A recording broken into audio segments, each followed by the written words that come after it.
It is election night in Texas. Race results will be coming in just a few minutes here. Get ready as polls are about to close. But before we begin our live streaming coverage here, we do have some breaking news tonight. We just got word that the election day turnout for Dallas County and for Tarrant County, both counties in North Texas, they have exceeded the 2018 election day turnout. So it shows the amount of people still trying to get out to vote, and polls close here in just a few minutes. We have a huge night in store for you. No one else across the state has the amount of coverage or the amount of expertise that we have put together for you. I'm Jason Whiteley, the senior political reporter at WFAA, and we have completely transformed our studio here in North Texas into the 2022 Texas midterm elections headquarters. We have a number of different stations all over the studio here. I want to show you around. We have our panelist here. Bud Kennedy is from the Fort Worth Star-Telegram, longtime columnist there. He'll be joining us for some feedback tonight. Bernadine Steptoe is a political producer at WFAA in Dallas. Domingo Garcia, the national president of LULAC, is with us in studio, and Jason Villalba, former state representative. He is also the chairman of the Texas Hispanic Policy Foundation. We'll be talking to these guys a lot this evening to understand these numbers that are coming in, but we're also going to be relying on my friend and colleague Jason Wheeler over here on the big board. Jason, you're watching the touchscreen here. The counties are all white, and as the votes start coming in, these will start turning red and blue depending on which way people vote. Yeah, nothing happening just yet. We're expecting that to change here in about 9 minutes or so when that first early vote comes in and gets dumped in to all of these counties that are able to report right now, and we'll start to see a lot of that vote populate because that is considered to be the majority of the vote that we're going to see in this election. There are some notable exceptions here, though. Let me point those out real quick. Out here in El Paso, of course, they're on Mountain Time. They don't close their polls until 8 p.m., so we won't see that early vote right away. Also here, just south of Waco in Bell County, they have extended the poll hours there until 8 p.m. We won't see that early vote as well. That one tends to go heavily Republican. And then Harris County making news just a little while ago. Speaking of breaking news, a judge there ordering that the polls have to stay open until 8 p.m. because they were late in opening some of the polls there as well. If we have to wait till 8 o'clock to see those numbers, Houston is the biggest county in the state by far, very vote rich. That's going to be a big piece of the puzzle that we're missing for this first hour. And we will wait to see how those go, but we'll hopefully get some other numbers from across the state. We'll get a great idea here in just a little bit. At the top of the hour. Good deal. Thanks a lot, Jason. Let me show you over here as well, too, our social media listening center. This is our social listening desk, essentially. So wherever you're watching this stream from right now, you have a comment box below. If you have any thoughts, questions, comments, concerns, our social listeners are here to share those with us as we go through the night as well. And Ariel Placencia upstairs tonight. Jason was just talking about what's happening in Hudspeth County and Harris County. She's watching what's happening statewide and nationwide as well as the polls close across the country. But let's start back over here with our panelists as we do every election cycle. Good to see you guys again. It's 7 minutes until polls close. I want to talk about the breaking news that we started with here. Bud, we'll start with you. The election day total turnout has now exceeded what it did in 2018 for Dallas and Tarrant counties. How big of a deal is that? Well, it's a big deal because we had a sleepy election all along. It's finally kicked in. The Democrats are going to think this helps, but I looked at the election all day long, at least in Tarrant County, where the lines were. The longest lines were in Saginaw, Benbrook, Arlington. They were in red parts of the county. So I think these were more voters of both parties coming out to cast their vote. Bernadine, what does it tell you about Dallas County? That there is an enthusiasm in Dallas County, and that they're anxious to vote, and they're coming out, and they're having their voices heard. And does that benefit Republicans or Democrats in Dallas County, though, do you think? Well, you know, both parties have done an extraordinary job registering new voters and trying to get their supporters out. So I think that we're going to see, but as Bud said, you have some of those red counties, but you also have some of those young voters who are coming out.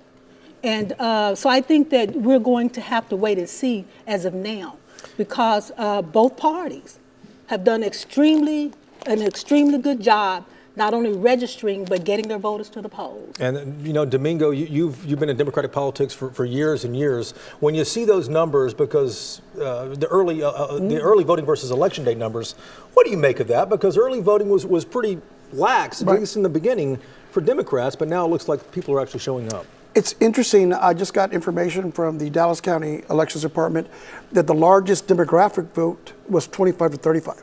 They outvoted the seniors, which are normally the biggest demographic vote in absentee turnout. So that means there's a young, large turnout. These are usually Beto and Bernie voters. This is what I call them, the B&B voters. They got energized by Beto and Bernie, and they're coming out to vote, and that's good for the Democrats in Dallas County. And if they can put enough of a margin statewide, and if we're seeing what happened in Harris County also, and it's repeated in San Antonio and Austin, that might make the night more interesting statewide. How interesting is it going to be, Jason? Because you've watched Republican politics for a long time. You served in the legislature as a Republican representing North Dallas. Republicans feel pretty confident going into tonight that they're going to be fine. Well, the numbers so far have been in favor of Republicans. There's no question early voting turnout was favorable to Republicans. As Bud points out, today we see an increase, but are those increases in red precincts or are they in blue precincts? That will matter. You know, 4 years ago tonight, we were watching Beto versus Cruz in a race, and early in the night, we saw that Beto was pulling ahead. I think most of us at this table were thinking, wow, we're looking at an upset in the making. But then those rural counties kicked in. And when those rural counties kicked in, ultimately Cruz overcame him by 1 point. Now, as Domingo says, look, if these late voters that are coming to the polls are young people, women voters, people who are traditionally going to be more progressive, then there's a chance that that Beto can maintain his lead going into it. But I just don't know if he's going to be able to overcome those overwhelming margins that were built up in the early days of this early voting. Yeah, and the numbers, could be tough to overcome indeed for Democrats. About 3.5 minutes until polls close across most of Texas. Let's check in with Ariel Placencia here first. Ariel's on the breaking news desk upstairs in our loft. Ariel, what are you seeing, especially with Harris County down there? Because that was breaking just as we were preparing to go on here. Exactly. And I just want to show you this tweet by the ACLU of Texas. Take a look. They announced that they just won a lawsuit extending those voting hours in Harris County. As you guys mentioned, there were so many issues with polling locations opening late. And so now that extension of an hour, Harris County voters have until 8 p.m. to get in line at their polling location. And we're also keeping an eye on some of those live streams of what's going on. You remember, this is thanks to a new Texas law that anywhere ballots are being handled, you have to have a camera. In addition, that camera or live stream has to be made public where anybody can go online and check out what's going on. So this is what it looks like in Harris County here. And these are live streams that we're going to be keeping an eye on throughout North Texas and Harris County, of course, as the night goes on. Let's bring in another panelist, Kimmy King. She's a professor of political science at the University of North Texas, and Kimmy joins us virtually this evening. Kimmy, we have just a couple of minutes before polls close. Good to see you again. What are you watching for come 7 o'clock? So you're going to take a look at what starts to come in quickly. You're going to pay attention to those urban and especially the suburban voters. There had been some concerns about early voter turnout up in the Panhandle affecting Republican turnout. And so people are going to be eyeing that as they look for the margin of victory that might come in on Beto O'Rourke. It is surprising that overall you had this turnout happen today because there has been much consternation that we were down by about a third when you look across the country and see that in many hot races, turnout is up. Bud, let me bring you back in here, too. I know you're working on, keep hitting refresh over there, waiting to see for some polling numbers to come through. But when these polls close, Tarrant County specifically, we're watching a few local races. And Tarrant County judge race is one of the local races we're watching. This will be the new county judge representing Tarrant County, Tim O'Hare versus Deborah Peoples. What are you expecting when polls close? Jason, I was just watching. I was checking the county election site to see there is an hour-long wait to vote right now in Keller, Saginaw, Haslett, all North Tarrant County, almost all those of the House districts. It's been represented by Matt Krause in the Texas House. He's left the House to run for for district attorney. But Northwest Tarrant County has a very heavy turnout in North Tarrant County. Those are going to be deep red voting sites, and they have a long wait right now.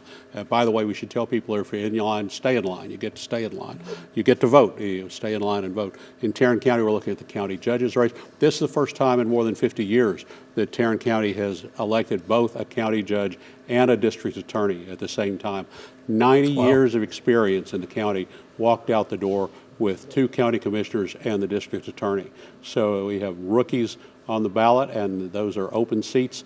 More interest than usual in the future of Tarrant County government. Interesting. And also, there's a Tarrant County commissioner seat. The commissioner that seat flipped last cycle, and it flipped from Republican to Democrat. And so you have a Democrat running against a Republican, and the Democrat is the incumbent. No, there's nobody in that race, but that's a race to watch. The Democrat did not run again, but this is will be part of our theme all night. Is this is a naturally inherently Republican cycle, and so the Republicans hope to flip back that county commissioners. You know what's fascinating, that we're having this conversation as polls are closed right now across 257 counties, I believe, or 251 counties across the state. But the fact that there are still hundreds of people in line all across the state. And that's remarkable to me, that thinking early on in this, the turnout just didn't show up. We had some bad weather in North Texas, and now here we are on election night, and that might postpone things. You can't count a vote until it's cast, and if you're in line at 7 o'clock, Domingo, you can still cast that vote. Right, I got a call. There's 91 people still in line in Oak Lawn to vote, which is traditionally Democrat voters, and it's the polls closed at 7, and there's still 91 people waiting in line. 91 people. 91 ready to vote. So, and I don't know how much that's happening across the county, and also to counter a little bit about Bud said, Tarrant County is trending blue. I mean, Beto carried Tarrant County against Ted Cruz, and now there's 1.6 million new voters that didn't vote 2 years ago. They're now on the rolls. They turned 18, voter registration drives. So just sheer demographics might change it to where it's a lot closer than it's been in the past. But at the end of the day, Domingo, this is an election that's going to likely benefit Republicans, isn't it? They should. But again, with Beto carried a lot of Democrats in Tarrant County to victory. And President Biden won in 2020 as and well, Biden won also. Yeah. And all I'm saying is, not everybody in Saginaw is Republican. There's just like McKinney or Frisco, there's a lot of Californians and New Yorkers that have moved in and they still vote blue. I think Tarrant County right now is a bellwether county to watch, right? So we know it flipped last time. If it flips back this time, does that tell us there's a wave? Does that tell us things are changing? But I think Domingo's right. We've seen in the last several cycles that we've had a trend towards more blue candidates being elected in Tarrant County. If it remains blue this cycle, if it goes for Beto this cycle, I think that's quite telling in North Texas. That's the last large county that has remained red, and now that if we're seeing it move blue for good, that means all major metropolitan statistical areas in Dallas or in Texas are going to be moving towards the blue in that side. direction. Well, we call it the blue spinal cord from Laredo to Dallas. If you go down 35, the it's all blue. Corridor, It's all blue. Tarrant County was the outlier. They were red. And it's now that you've had Democrats elected countywide in Tarrant County, I think that trend is going to continue, just like it's happening in Collin County, and I call the inner suburbs. You're seeing them turn blue gradually, and that at the end, if the Republicans cannot get Hispanic voters and African American voters, it's going to be difficult for them to win statewide races like they're winning now. And as we're waiting on the early vote to come in here in just a few moments, we expect some of the early vote to come from different counties. Anytime after the 7 o'clock hour, that will be the early vote and mail-in ballots that were cast 2 weeks ago. That should be released here very shortly. Those will be the first numbers we get. But as we wait on that, I'm curious, Bud, you're already seeing some numbers pop up there, but I'm curious, Bud, how much of that early vote do you think is going to be suggestive of what happens tonight, considering more people are actually showing up at the polls? 2/3 to 3/4 of the vote in Tarrant County was early. I did not look at the proportion in the state, but when we get these early votes, we'll have a very clear idea. I appreciate what our guests have said about Tarrant County, but the fact of the matter is that in the last 30 years, the only two Republicans who lost Tarrant County were Ted Cruz and Donald Trump. They were two candidates that independent voters went solidly against, and so Beto and Joe Biden won. That doesn't mean any other Democrats are going to win the county, and this is a Republican cycle. Let's go to some quick numbers we have here. This is a race that we've been watching in Dallas County. This is to succeed the outgoing Eddie Bernice Johnson, longtime Congresswoman who is retiring. This is Jasmine Crockett. She is the Democrat running for the seat against the Republican James Rogers. This is the early vote right now for U.S. Representative District 30. This is essentially downtown Dallas and points south, encompassing all of Dallas County, southern Dallas County. Jasmine Crockett, of course, was essentially hand-selected by Congresswoman Johnson to succeed her, and she has 68% of the vote. This is not a surprise. This is a Democratic district, Bernadine. No, it's not a surprise, and she did extremely well in the primary. So it's not a surprise at all. And she had a number of opponents, and she barely missed having that race without a runoff. And the other big local race we're watching, too, is the Dallas County District Attorney's race. This is a competitive race here because it's Faith Johnson, the former DA, running again against John Creuzot. Both are former judges here. John Creuzot is the incumbent now in this rematch from 4 years ago. This is the early vote. And the early vote shows that Creuzot is doing pretty well here. He's a Democrat, a Democratic county, and he has 61% of the vote so far, ahead of Judge Faith Johnson. Does that surprise anybody here? Because I expected this race to be a tad bit closer, at least in the early vote, if that's going to suggest how the night goes. I'm surprised it's not a wider margin. I mean, really? Yeah, certainly. Dallas County has been solidly Democrat for many cycles, almost a decade now. And Creuzot's done a good job. I mean, look, he's been very effective. And Faith, of course, was here during the time that Abbott appointed her, but since then has not really been recognized by a number of voters. And this margin, I think, is important. I think the other one to watch is our race for county commissioner, Clay Jenkins versus Angela. County judge. County judge. Lauren Davis. Lauren Davis. Davis. And that will tell us, too. If those numbers are the same, that'll tell us what's happening all across Dallas County. Let's bounce back to Tarrant County here briefly. We have the race for the district attorney's office in Tarrant County. Bud's already pointing to this, Phil Sorrells versus Tiffany Burks. And this is a much closer race there. This is the early vote in Tarrant County. Judge Sorrells, 53% versus Tiffany Burks, who I believe she was the first assistant. Is that right? First assistant prosecutor, prosecuted a lot of gang crime in Tarrant County. She was the number 2 at the office there, and this is a very close race, a 6-point race right now with the early vote. All these in Tarrant County are running 6 points. Let's keep running. Does this suggest anything to you, Bud, about what we might see with the county judge race or with the governor's race? We see the county judge race is at about the same. It's about a 6-point margin right now with the early. The one, and we see it now 53-47, Tim O'Hare. So it's a 6-point margin in the early. The one surprise, or somewhat surprise maybe, is the Democratic commissioner seat that we talked about right now. Right. The Democrat in that race, if that'll come up, Alyssa Simmons has a 4-point lead in that county commissioner's race. Before we get to the commissioner's race, let's talk about this one here for a moment, because this is a pretty important race. Tim O'Hare is wanting to succeed, along with Deborah Peoples, want to succeed Glenn Whitley, the retiring outgoing county judge there, a Republican there. Judge Whitley, a Republican, would not endorse in this race. Tim O'Hare, of course, is the former mayor of Farmers Branch. He's the former chairman of the Tarrant County Republican Party. Deborah Peoples, civil rights activist. She worked for AT&T for years. She is the former chairwoman of the Tarrant County Democratic Party, and she's again running to for one of the top jobs in Tarrant County. This was supposed to be a close race all along, but I thought. These are partisan activists, but when we talk about Tarrant County, you have to realize that Tarrant County has grown so much in the north half of the county. It's as if you took Collin County and patched it into the north half of Dallas County. You have so much suburban growth. There are more voters there who are in that deep red Republican half of the county than there are in Fort Worth and Arlington put together. And so you have a large Republican growth that has spread the Republican vote a little bit. I think a 6-point, and now we can start talking about whether a 6-point race is something you can overcome when 2/3 of the vote is here in this early outcome. Bernadine? You know what? I'm waiting to see the today vote, because they are close, but still, look how well Tim O'Hare did in the primary. So, he won that race against a very popular mayor. Mayor Betsy Price from Fort yes, Worth, right? Betsy Price. So I'm very anxious to see the votes for today, especially if you had such a high turnout. And as we've said here tonight, you know, it could be Republican.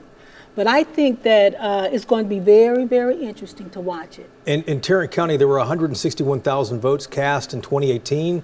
We know as of about 6:45, there were 163,000 votes cast today on Election Day in Tarrant County. So that could be indicative of what happens on Election Day. You know, Bernadine, to your point there. If you're just joining us here, we're waiting on a lot of the early vote to come in. We've gone through a number of the local races. We're waiting on some of the statewide races too, as these counties start reporting their early voting results and their mail-in ballot results to the Secretary of State's office. We have a number of ways we're able to see kind of what's happening behind the scenes and report those numbers out to you. We'll check in with Jason Wheeler in just a moment as some of these numbers start popping up on the screen there.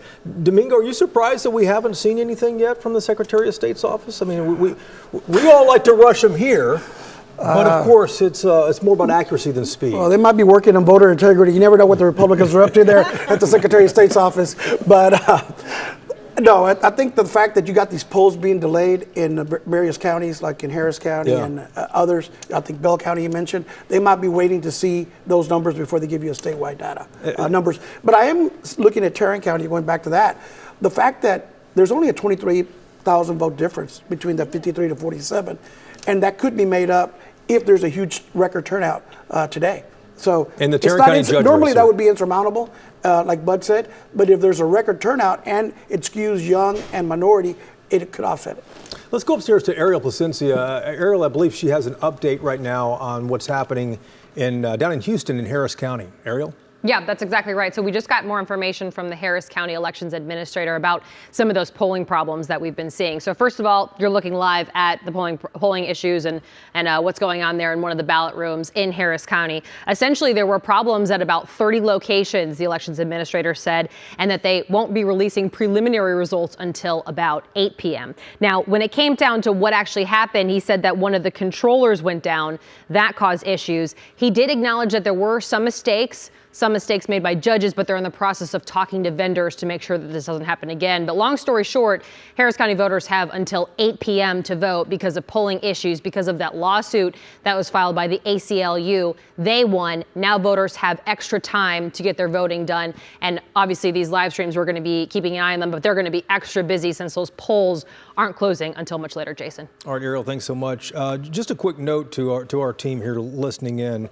The Dallas County Judge Clay Jenkins is going to provide a public statement after the Election Day voting. He's going to do that at 7:30 in about 17 or 18 minutes from now. If we're able to take that, that would be good to see what the county judge has to say. This came from not his campaign, but from the county office. So if we're able to dial into that in about 15 minutes, we'd like to share that out as well. I believe we do have some early numbers now from Tarrant County on the governor's race. And this kind of goes back to what we were talking about a few moments ago, whether Beto O'Rourke can again win Tarrant County here like he did in 2018 against Ted Cruz when he ran for Senate. Beto O'Rourke is behind now by 15,000 votes to incumbent Greg Abbott. This, of course, is an election, Bernadine, that Republicans were, leading in to start with. That number doesn't surprise me that much, honestly. Well, it doesn't surprise me, but as Bud was saying, we were watching a 6-point spread. But that's not a 6-point spread. I think that was a 3 or 4 point spread. Is what 3 that points, one? Yeah, so that's just 3 county points. races are a 6 point. Well, but what I'm saying is that you have some who, I know that's statewide. No, that was Tarrant County, right? That was Tarrant County. Okay, so Tarrant you had voters who voted for Republicans and did not voted for Democrats and didn't vote for Republicans. So that could be a trend as well, because you had almost 3-point Republicans who did not vote for Abbott. And if you have 2/3 of that early vote in the total count, 15,000 votes doesn't seem like it's that much to make up, Bud, if Democrats are still crossing their fingers on this.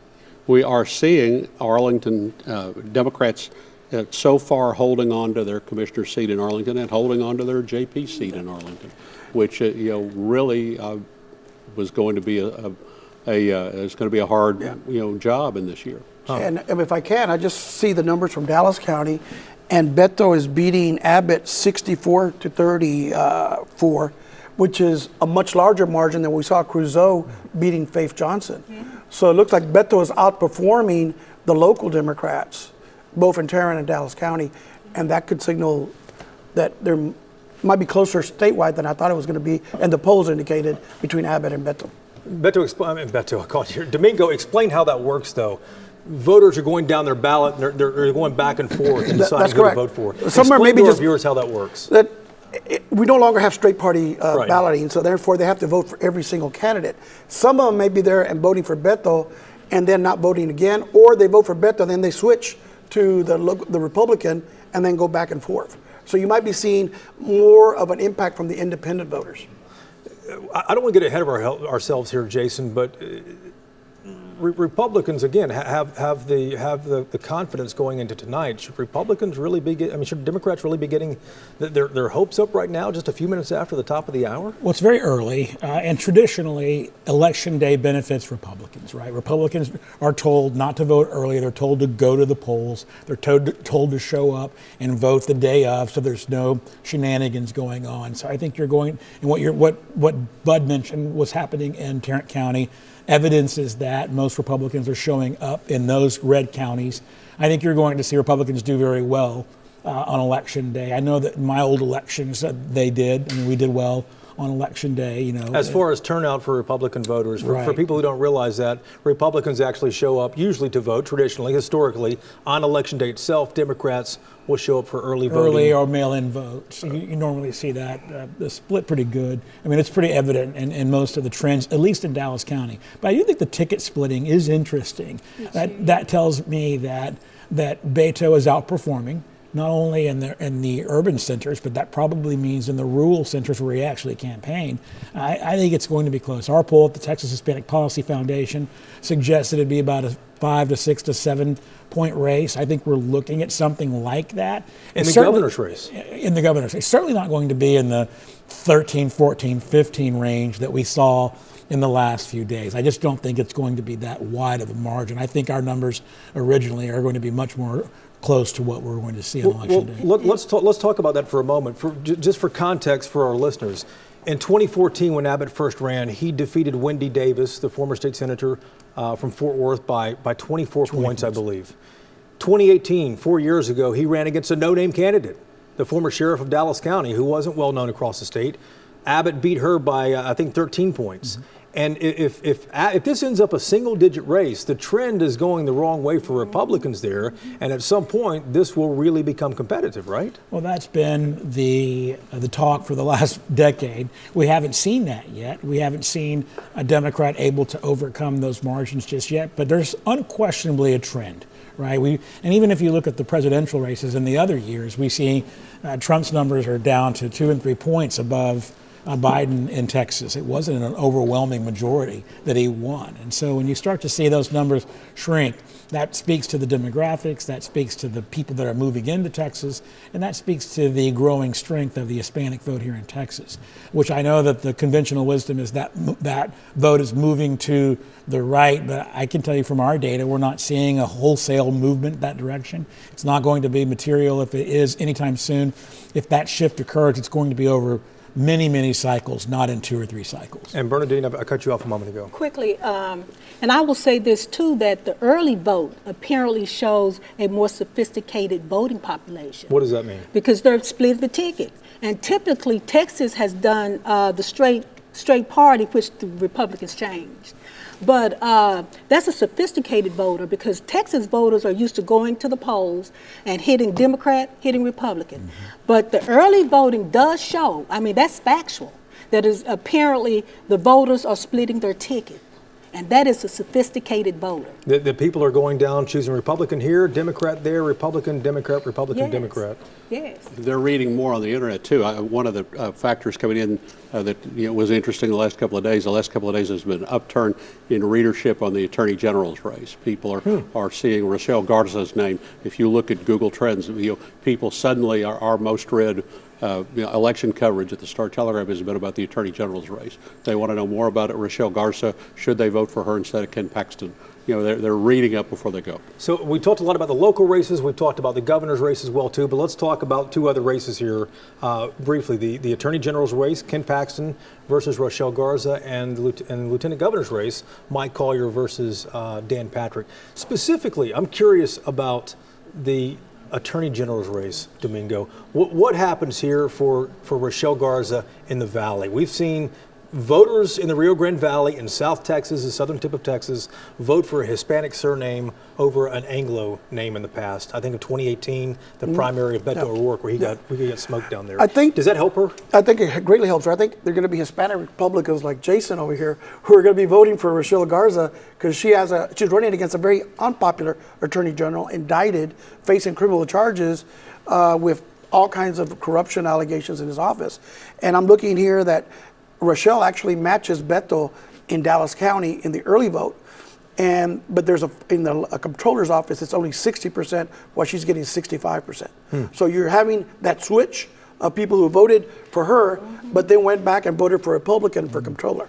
So I don't know if that's going to be enough statewide. Before we talk about some new numbers we're about to show you in just a moment, I want to ask you the same thing about Garza. How much is Garza helped by her surname in her hometown, essentially, of Brownsville, the Rio Grande Valley? I think she's helped less by her surname than the baggage that Ken Paxton carries to this race.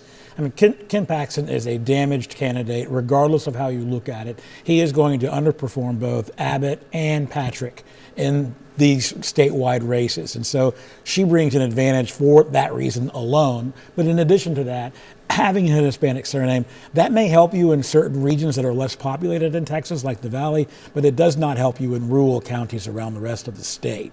And that's why I think he is able to overcome that baggage and eke out a victory in this race. Let's take a look at some new statewide numbers. This is the race for governor. This is statewide right now.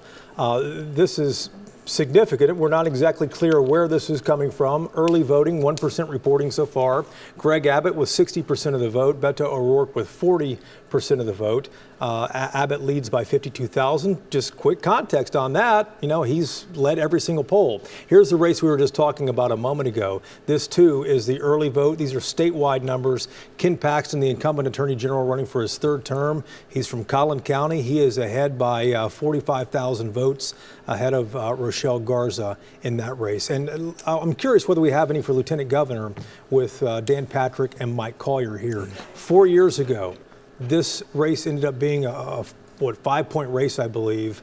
And with the early vote in right now, at least from part of the state, there's a 17-point difference right here. Dan Patrick leading 46,000 votes here as we go, 21 minutes after polls have closed across most of the state. I don't think those are the early voting numbers because the total on those numbers was about 300,000, whereas the early voting numbers should be in the millions. Dallas is 402,000. Yeah, that was likely from one county reporting to the state. Maybe, yeah. So I don't think that number is representative. Normally what you see in a county is a dump of the early voting plus mail at one moment in time, and that's the snapshot that you get that gives you that early vote. If it's 1%, that may be 1% reporting of counties that have actually voted during the day-to-day, have able to been processed. But those numbers do not include the early voting numbers that we might have. That we've been talking about. All right, listen, we're going to pause this stream right here. Nothing for you to do. Don't X out of anything. Stay right here where you are. We're going to take a quick time out here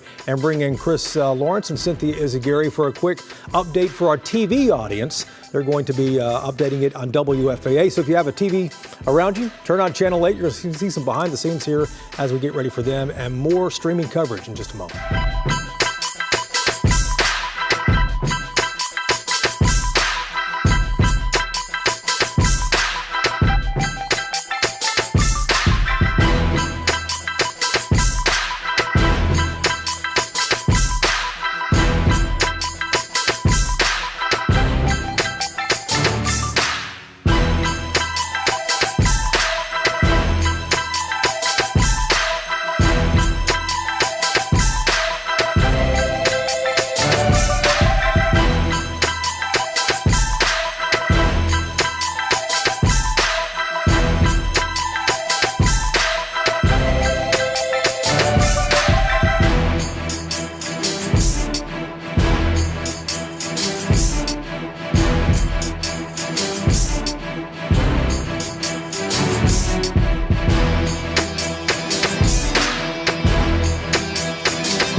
Aguirre, we have breaking news on voting here in Texas. Harris County in the Houston area has extended its hours until 8 p.m. because nearly half the voting machines at NRG Arena went down today. Yeah, let's get up to Ariel Placencia in the Breaking News Center for the latest. Hey, Ariel. Hey guys, so we got an update from the county elections administrator, and he said about 30 polling locations had issues. Basically, one of their controllers went down. That caused even more issues. He acknowledged that mistakes were made, some by judges, and now they're working with their vendors to make sure that this never happens again. Quick look at this live stream right here. This is what it looks like in Harris County. Again, just a reminder, we have these live streams thanks to a Texas state law where basically anywhere ballots are being handled, you have to have a camera there. And not only do you have to have a camera, it has to be made available to the public. So we'll be watching these things as the night goes on. But a reminder, in Harris County, those polls, they don't close until 8 p.m. All right, sounds good. We know you'll keep us updated, Ariel. And now let's get to some of the big races here in Texas. And we begin at the top of the ticket, the showdown between Governor Greg Abbott and Democratic nominee Beto O'Rourke. With 1% reporting, we've got Greg Abbott with 62% of the vote, leading by 93,000 votes right now over Democratic candidate Beto O'Rourke. In the race for Texas Attorney General, Republican incumbent Ken Paxton is running for a third term, facing the Democratic nominee, immigration attorney Rochelle Garza. And right now, again, with only 1%, and Ken Paxton is leading 60% to 37%. Let's get to Matt Howerton now with more on the Paxton campaign in Plano tonight. Matt? Yeah, as you guys said, early results are starting to come in. Ken Paxton holding a lead right now. And a lot of people were focusing on this race. Political experts saying it was the most vulnerable for the GOP statewide and that Paxton was the most vulnerable GOP incumbent. Right now, he is holding that lead. Attorney General Ken Paxton has not arrived yet. He's actually going to be sharing this event with at least 16 other GOP hopefuls here in Collin County who are also running their elections here tonight. And also other local candidates will be here taking the stage, making their speeches too. Paxton has not arrived yet, as we had just said, but he does hold a lead over Rochelle Garza right now. He comes into this race with a lot of political baggage. He's been indicted for securities fraud. Some of his staff have accused him of corruption and reported him to law enforcement and investigation underway there. So many people were looking at this and saying, is Paxton going to be able to weather another storm, another election, and get this third term with all of this stuff behind him? Right now, he seems to be doing so. Let's go ahead and pitch it out right now to Jobin Bunniker. He's at Houston. He's covering Rochelle Garza's campaign watch party. Jobin, what can you tell us? And Matt, as you said, this will be the state race to watch, at least statewide. I'm Jobin Bunniker here in Houston with the Rochelle Garza campaign. She is the Democrat candidate for Attorney General. She's the civil rights attorney from Brownsville, from the Rio Grande Valley. She's relatively a newcomer. And as you said, Matt, she is facing a very seasoned, very experienced challenger in Ken Paxton. She's having her elections watch party right here in downtown Houston. We're being told it is going to be a relatively small affair, an intimate event for friends and family. We're expecting her to show up here at some point. Everything has been pushed because of the delays at the polls. She's expected to take the podium here at about 8:30. Now, Garza's platform has been pretty predictable. It's been about reproductive rights. It's been about consumer rights. It's been about immigration reform. And also it's been about the legal baggage of Ken Paxton. Again, this is going to be one of those state races you're going to really want to watch out for. Izzy, back to you. Thank you, Jobin. And be sure to tune in for our live streaming coverage of election results. Senior political reporter Jason Whiteley is leading our digital election coverage tonight. You can check it out right now on WFAA.com, our app, or WFAA Plus on Roku or Fire Stick. Yeah, we're going to send you back to ABC programming. But again, if you want to focus on statewide and local races, you can follow along with our Texas election special online. Thanks for joining us. See you soon.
All right, we're back with our live streaming election coverage here on WFAA. Just a quick update of what we have going on here for you tonight. No one else in the state has the amount of coverage and expertise as we have lined up from 6:50 tonight. I hope you've been watching for a few minutes all the way up until 10 o'clock when our news begins. We're streaming everything, local race results, statewide race results, even what's happening across the country. We'll check in with Ariel Placencia about that in a few moments. Quick round robin. We have Bud Kennedy, our Fort Worth Star Telegram columnist, longtime contributor to WFAA. Bernadine Steptoe is a political producer at WFAA in Dallas. You predate me a couple of years. I won't tell you tell our viewers how long you've been here, but I do want to talk about the fact that you guys are pros and are veterans and can really help digest these numbers. Domingo Garcia is the national president of LULAC. He joins us quite often for these election specials. And Jason Villalba also is a former state representative representing Dallas, a Republican who represented Dallas. He's now the chairman of the Texas Hispanic Policy Foundation. Let's go through some brand new numbers we have here at 7:30 statewide. And these numbers are coming from a couple of different sources. These numbers are still very early right here, but this is a statewide number coming from the Secretary of State's office that shows Greg Abbott ahead with 65% of the vote compared to Beto O'Rourke's 34% of the vote. There's a 138,000 vote difference there. Of course, we're not sure which part of the state yet this is coming from. Harris County, Houston still has another 28 minutes before polls close there, before any of those numbers are released. Dallas, Tarrant, a number of other counties across the state are also gradually turning their numbers over to the Secretary of State as well, too. Expect these numbers to change. Expect that to tighten up a lot in the next few hours. Same here with this one, the race for lieutenant governor, arguably the most important position in state government. The lieutenant governor, Dan Patrick's the incumbent. That individual gets to essentially decide what legislation the state Senate hears. Dan Patrick running for his third term against Mike Collier. Mike is a former Republican running for this seat, and these numbers with 2% in show, almost a 30-point vote difference here, but that number, again, will tighten up. Same with the Attorney General's race, Ken Paxton from North Texas running against Rochelle Garza from South Texas. These numbers still very early. These numbers will, of course, tighten up. Jason Wheeler is over on the big board. He's watching numbers come in pretty slow, Jason. Honestly, I anticipated a few more numbers by 7:33 at night, but that's not the case so far. I'm not even watching numbers come in slowly, Jason. I'm watching no numbers coming in here on my map right now. I'm getting the stuff from you at this point. This computer here is also supposed to be talking with the Secretary of State's office as well as the Associated Press and sort of scraping minute by minute for new numbers to come from both of those. So we're trying to figure out, is this something on our end? Is this something on their end? Something clearly isn't talking to the other here, though, because here we are at this hour, and right now we still don't have a whole lot of results to give you. And normally just after 7, we start seeing those numbers getting dumped. And there it is. That's what it took, Jason. You just needed to come over here to us. These are the first numbers we're seeing coming in here now. You can see Governor Abbott with a 52-47 lead over his challenger, Beto O'Rourke. And we can actually see now where some of these numbers are coming from as we go county by county here. Is this thing going to cooperate with me to do that? Let's see. It's not. Okay. Well, we know that it's coming from Williamson County, just north of Austin there. O'Rourke right now, at least, is in the early lead in that county. That's why that has gone blue. Let's put the heat map on there. It is a very, very light blue, almost white, which tells you that that is a razor thin margin that he has come in over Governor Abbott there. Then we have just north of the Corpus Christi area, Governor Abbott pulling a little bit ahead in that county there, and then up here in northeast Texas. But again, you do not see a lot of results coming in at this point, and we check the other races, and we're not seeing anything coming in on them right now. I do want to direct you to this, though, since we're talking about the early vote right now, and we will get more of that early vote in here. We're expecting it to come in any minute now. But let's look at some of the larger counties here in Texas coming into today. This is looking at early voting. The total population of people who can vote, and they break that down and they say this percentage of them voted early. Well, in 2018, a lot of them did that. This time, we saw a real drop-off from the percentages that we saw in 2018. 2018. These were the big counties in Texas, the big vote counties in Texas that Beto O'Rourke won in 2018 in his Senate bid. And you can see that the vote was off quite a bit in the early voting here. Harris County down 7%, Travis County down 11 percentage points from where it was in 2018. O'Rourke would really like to see that number go up a lot. And so we've been wondering, where are these voters?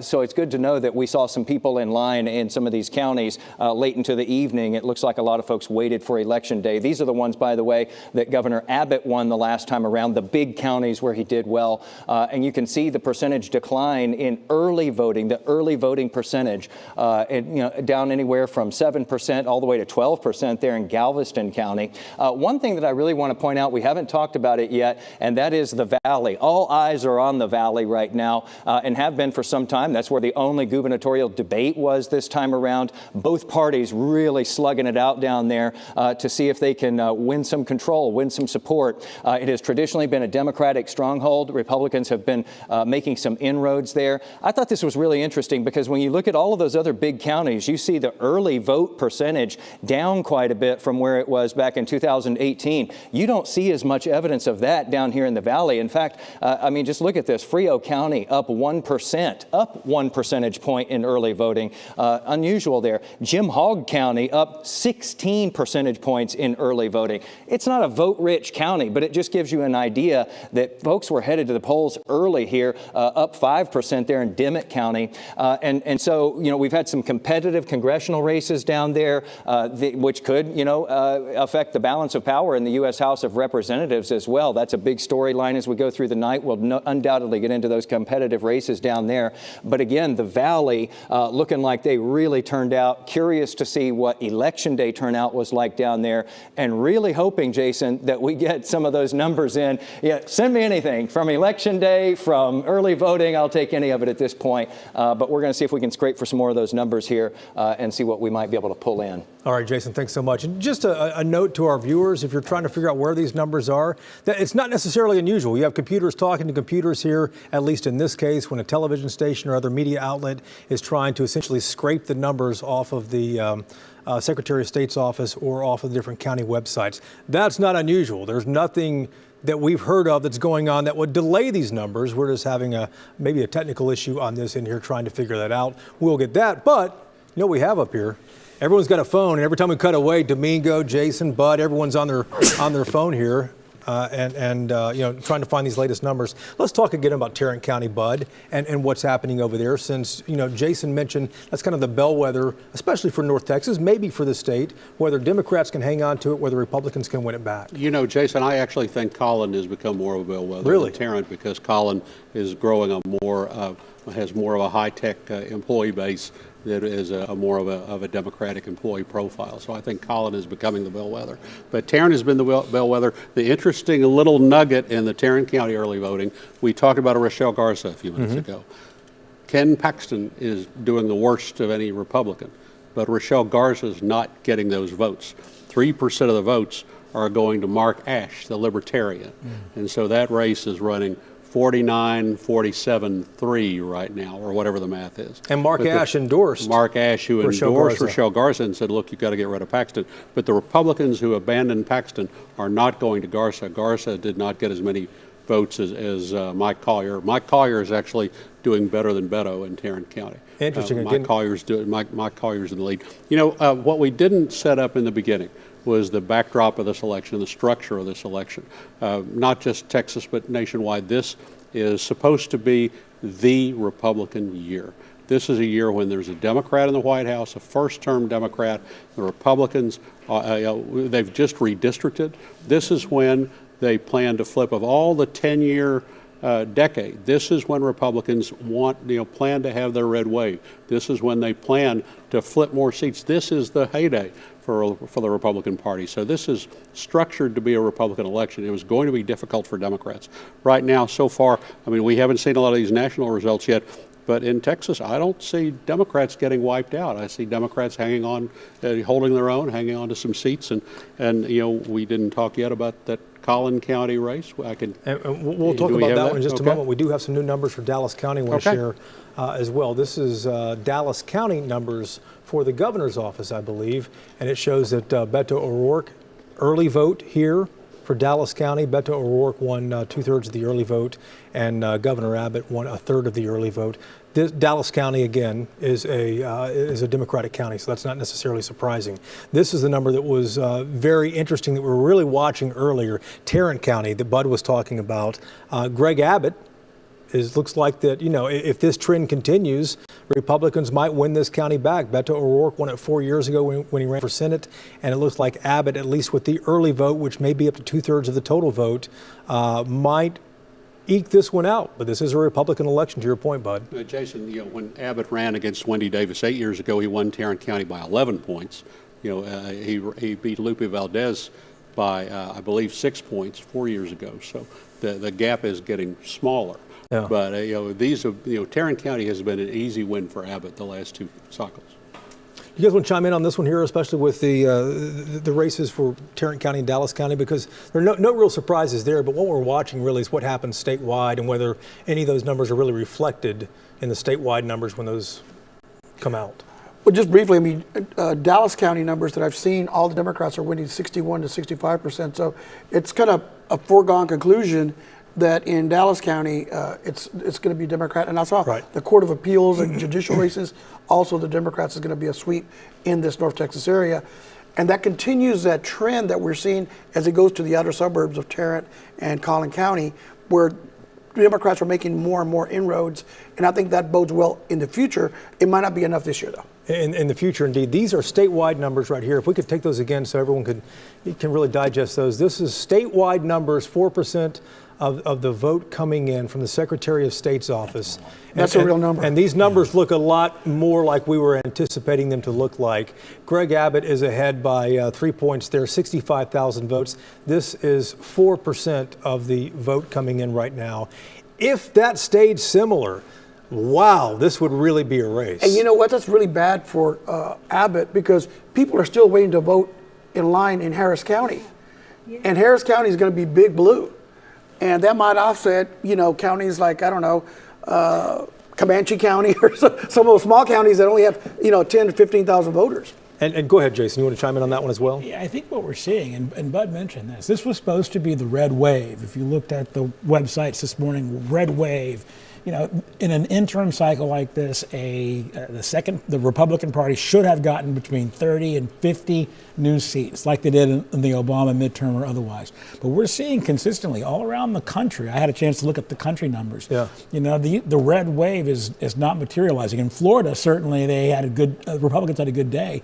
But if you look at the races that we've been watching on television for the last month, everything from Oz and Fetterman up in Pennsylvania, and Hassan up in New Hampshire, and Indiana won. All these ones that were supposed to be bellwethers. And in Georgia. And in Georgia. I mean, they're all behind. All those Trump endorsed candidates for the statewide races are behind right now. Now it's 15, 20, 30% showing up, but that tells us something, right? That tells us that this is not the wave year that people thought it was going to be for Republicans. Republicans will still get the House. Sure. But, the Senate's still out. It looks like it's leaning towards staying with the Democrats. Of course, polls have been closed in the Central Time Zone for 45 minutes here, too. I want to show you two more numbers and bring in another guest here in a moment. This is the Texas race for Lieutenant Governor. Dan Patrick ahead by 6 points over Mike Collier, a former Republican who is challenging Patrick one more time. And I believe we also have numbers for the Texas Attorney General's race as well. Ken Paxton ahead of Rochelle Garza by 5 points. So far from what we've seen, the closest race in these early numbers with 4% reporting is still going to be the governor's race. It's still very early here, guys, but I did not expect it to be the governor's race to be so close and the other races to have a little more of a gulf between them. But hold that thought just for a moment. I want to bring in Ian Mitra. He's the senior managing editor of the Texas Tribune. And Ian is one of the pros we go to all the time down there in Austin. Ian, let's talk about statewide, what we're seeing. We haven't discussed on this streaming coverage so far what's happening in South Texas with the 3 congressional races down there. What are you guys seeing in those races? Because they were all 3 Democratic at one point. Republicans picked off 1, and they're hoping to get 2 more tonight. Right, and obviously, the districts have been redrawn through redistricting, so that's impacting as well. We've seen some early returns, in Texas 28, where Henry Cuellar is the incumbent from Laredo. His opponent, Cassie Garcia, seems to be having an early lead. Obviously, it's very early, a lot of votes to be counted, but that is something significant for the incumbent. And also in Texas 15, Monica De La Cruz has opened up an early lead on her opponent, Michelle Vallejo. Obviously, this is and then in the third race down there, Vicente Gonzalez, who is an incumbent but has moved over to challenge Myra Flores, who was elected in a special election, the Republican.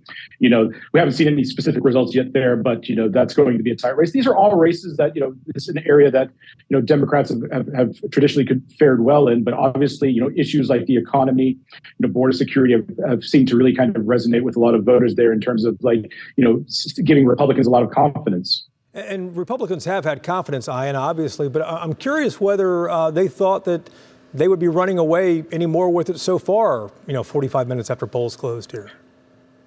Yeah, well, there's still a lot of votes to be counted. I think they're still feeling confident. I mean, Greg Abbott is in McAllen for a reason, I think, is because they feel confident about how they're going to do in South Texas. But, the races are tight, or a little bit tighter now, but there's still a lot to be counted. But I think it's still early in the evening, but a long ways to go. Yeah, indeed so. We talked to Cliff Tatum. He's the elections administrator for Harris County a couple of weeks ago in Inside Texas Politics. They have 2 counting machines for 782 precincts, polling locations in Harris County. He said they anticipate just there in Houston to be counting up until 2 a.m. This was before a judge allowed polls to stay open an extra hour. Right. How late are you guys anticipating that it might be tonight before we get a clear idea of which way things are going?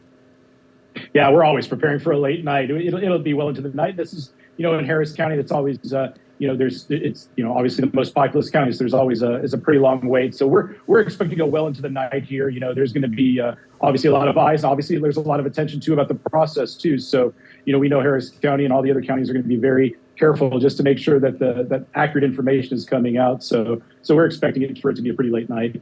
All right. Ian Mitra is a senior managing editor of the Texas Tribune. Good to see you, man. We'll see you Sunday morning, if not before, at Inside Texas Politics. Thanks a lot.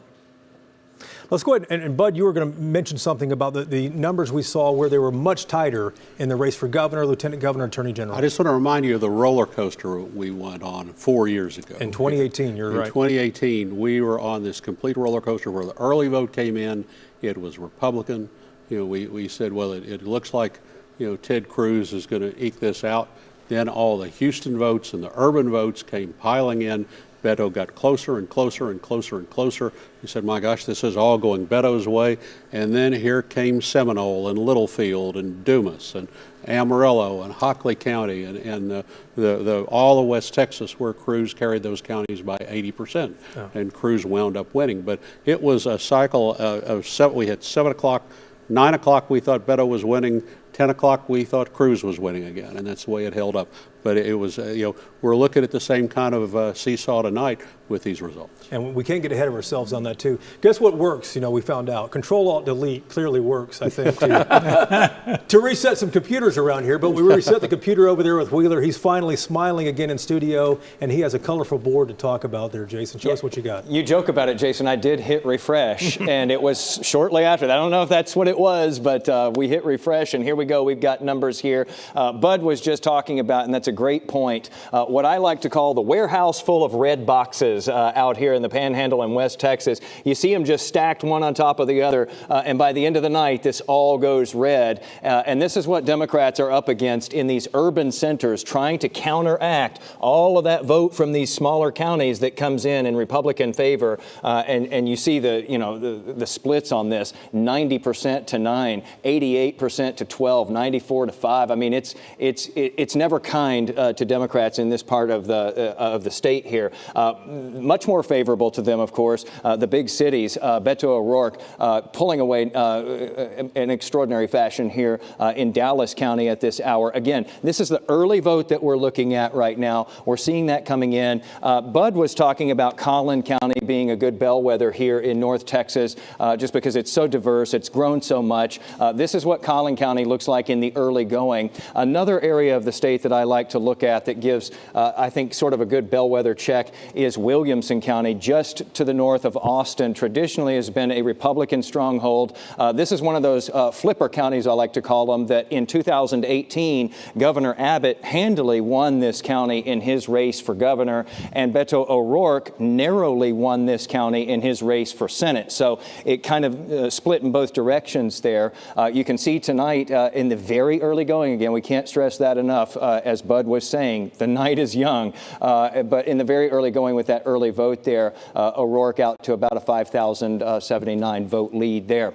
You're not seeing anything, in case you're just now joining us, you're not seeing anything from Harris County, which is the biggie here in Texas, by far the most populous county, by far the most vote-rich county. That's because polls have been left open there until 8 o'clock tonight on a judge's order, because some of those polling locations there had some issues earlier in the day with opening late and so forth, and so that is not populating. Also, a friendly spot for Republicans for sure, Bell County, just south of Waco. We're not seeing anything from there. Similar thing, a lot of polling sites there opened late today, so they have been ordered to stay open until 8 o'clock and continue to allow voters through. And lastly, El Paso, which is in Mountain Time, their early vote will come in just after 8 o'clock because they're delayed, 7 o'clock their time, 8 o'clock our time. We'll start to see those numbers. But again, as we look statewide here, this is where we sit with governor right now. And, just to tamp down anybody's expectations or their panic or whatever it may be right now, we're at 2.651 million votes at this point here. Early voting in Texas, there were more than 4.5 million votes cast. So we're seeing a portion of the early vote, and that doesn't even take into account what we've seen at the polls today. So, as we were saying, the night very young here. But this is where we sit with governor, 52-47 at this point. Lieutenant governor, 50-48. That has tightened up considerably from just a few minutes ago. And as we've said, the polls, going into today had kind of been suggesting that we would see a tighter race here.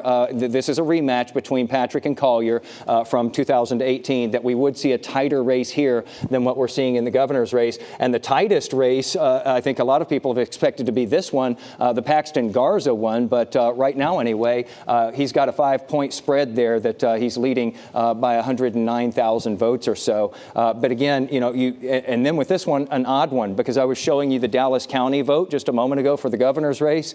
I tried to punch Dallas County on this Garza-Paxton one. We're not getting the numbers yet for that. So you see some skewing going on between these two races. We're not comparing apples and apples here at this point. But that will work out as we head through the night. At any rate, we're going to keep on collecting these numbers as they come down, Jason. But finally, they are coming down. The computers are talking. Good deal, Jason. Thanks so much. 30 seconds on these numbers, guys. You saw right here with Lieutenant Governor's race. That was a tight race. That's a tight race. And let me tell you, that's without Harris County or El Paso, which are going to be heavy Democrats. They would jump into the lead when those early numbers come in from those two counties. And for people who might not have noticed that just a moment ago, it showed Dan Patrick ahead by 50% and then Mike Collier with 48%. Wow, that's close. Yeah, we're talking 2 points without Harris County, which is the largest, most populous county in the state, and El Paso. Combined, that is a significant number of votes. All the red you're seeing on that screen is one thing, but those are tiny counties with very few votes. But those two counties, right, Harris and El Paso, are going to be tremendous. And if we're only 2 points away at this point in time, those two counties could definitely push them over the edge. Clearly, this is something to watch here. Guys, thanks so much. Listen, we're going to take another break to bring in our TV audience. Chris and Cynthia standing by right now for that. Don't X out of this. We'll be back in just a moment.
We hope you're enjoying ABC News coverage. We have turned our studio around for election night and our online digital show, and we're going to drill down on what's happening here in Texas and the numbers starting to come in. I'm Chris Lawrence. And I'm Cynthia Izaguirre. Most polls closed about an hour ago, except for the state's largest county, Harris, near Houston, which closes in just a few minutes, and we're already getting some results. We begin with the governor's race between incumbent Governor Greg Abbott, running for a third term, and Democratic nominee Beto O'Rourke, hoping to become the first Democrat to lead Texas in 27 years. And this is where we sit right now. Governor Abbott sits on top with 52% of the vote. This is with 5% of precincts reporting at this hour. Let's bring in Y'all-itics host Jason Wheeler for a closer look at these numbers. That's looking pretty close there, Jason. It is, but we are still in the very, very early going here, Cynthia, as you all were mentioning there just a moment ago. We still don't have Harris County Democrats really looking forward to what they're seeing coming out of there. Again, the polls open until 8 o'clock there tonight. Also, Bell County, very friendly for Republicans. We're not getting that. Those polls also open till 8. And out in El Paso, the polls open till 8 as well. But again, here's the totals right now. Abbott ahead, 52 to 47. That's 2.8 million votes, though. Just so you can keep this in mind, in early voting, there were 4.5 million votes. All we're looking at right now is the early vote here, and it's just a portion of that. So still a lot of vote to be counting, Chris and Izzy. All right. Thank you very much, Jason. We're going to send you back to ABC programming. But again, if you want a deeper dive into the statewide and local races, you can always follow along with our Texas election special online. And if you have a Roku or Amazon Fire Stick, you can watch us on the WFAA Plus app. We'll see you again here in about 30 minutes.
All right, welcome back to WFAA's streaming election coverage for the 2022 Texas midterm. We want to kind of reset where things are right now. It's 8 o'clock. Polls just closed in Harris County. Polls have been closed in the rest of the state, essentially, except for Hudspeth County and El Paso. They have been closed for an hour here now. We've kind of been going through some of the early numbers, but let's bring back in our panel here and tell you the new panelists we have. But remind our viewers, we have Bud Kennedy, the columnist at the Fort Worth Star-Telegram, longtime contributor to WFAA's Inside Texas Politics. Bernadine Steptoe is WFAA's political producer. Krista Castaneda joins us for every one of these, it seems like. We appreciate you coming in, longtime Democratic activist in the state. And Wade Emmert is a number of things, a former general counsel for the Republican Party of Texas, former chairman also of the Dallas County Party, yeah. Republican Party as well. So thanks, guys, for being here. Before we get into some of these numbers with you guys, I want to first go out to our reporters we have across the state. Let's start in McAllen with the Greg Abbott campaign. Teresa Woodard is with him right now. And Teresa, it sounds like the party is already underway there. Yeah, Jason, the party definitely underway here in McAllen. In fact, we just got a little break in the band. It's a young group of teenagers, actually, who they're having play at this watch party at a place in McAllen, a nice venue. You can hear they're cranking up the sound as we speak. But yeah, tonight is all about the end to this months-long race that we have been watching between Greg Abbott trying to win a third term as Texas governor versus Beto O'Rourke, who's trying to keep that from happening. Here at the watch party, we've seen a lot of supporters who've sort of been trickling onto the dance floor. They're having a great time. But you also know that they are watching these numbers. Someone on your panel earlier called it a seesaw, and I think that's a pretty good indication of what we're experiencing tonight. We have not heard any big cheers or any big sighs or anything like that. And as of right now, when I reached out to the governor's campaign spokespeople in the last few minutes, they told me it's just too early for them to weigh in and have any comment about what they're seeing. Now, I will tell you, I've been watching the governor's Twitter very closely tonight. He has not been tweeting anything but congratulations to other candidates across the state who other Republican candidates across the state who he believes have won. You know, there is definitely some symbolism in where we are. We are in McAllen. This is Hidalgo County. We are 7 miles from the Texas border. Anybody who has been paying attention in the least could tell you that the governor has made border security, immigration, safety in general, his top issue of this campaign. And so having the watch party here really does send a message that will continue to be one of his top messages if voters do send him back to Austin for a third term. One more important and interesting note about where we are here in Hidalgo County. So in 2014 and 2018, Greg Abbott lost this county. So in both of his previous races for governor, he lost this county. Donald Trump also lost this county in 2016 and 2020. However, in 2020, he almost doubled the amount of votes that he got from 2016. So clearly there has been some change, and the McAllen mayor got up earlier on stage and welcomed everybody, and he talked about seeing this change in Hidalgo County and across South Texas, and he's hoping that that change is reflected in the results that we see tonight. Also on the border tonight is Democrat Beto O'Rourke, and our colleague WFAA's Morgan Young is watching the O'Rourke campaign from El Paso. Morgan? Yeah, hey, Teresa, we are here at Beto O'Rourke's election night watch party. And much like Teresa was saying about Governor Abbott's party, it is a party. We've got a DJ here instead of a band. And people are starting to trickle in here. We're seeing supporters come. We have not seen Beto yet. We spoke to someone from his campaign who said he should be here in the next couple of hours. And, you know, I know that during this show we've been talking about, you know, the potential for this race to be so close and how competitive it's been. And I think we could really see that in how Beto has really approached even just the past couple of days. You know, when we caught up with him in Dallas today, he said he was in Dallas County because he wanted to target any voter who had not made their decision yet. He even told us when we asked if he would have done anything differently with his campaign that, hey, if all of the voters who typically go to the polls are the ones going to the polls, they weren't confident that they would get this victory. But he said that his campaign has been targeting new voters. They've been targeting young voters. They need people who have not voted before to vote. And that is what they were really relying on to get a victory here. And that's something that they've really been targeting this entire time. It's why they've been on college campuses. It's come across in their messaging. And, you know, we covered this campaign in March for the primaries. We were actually in Tarrant County, which was a strategic move at that time as well. And we asked him, you know, hey, what are we going to see differently for your campaign going toward November? And he said, we're going to be more aggressive. We're going to take those hits. And we've really seen that. He had already been talking about the power grid at that time, blaming those failures on the governor. And what we didn't know at that time is that there would be a tragedy in Uvalde. That has turned to him really calling for gun control, putting that on the governor as well.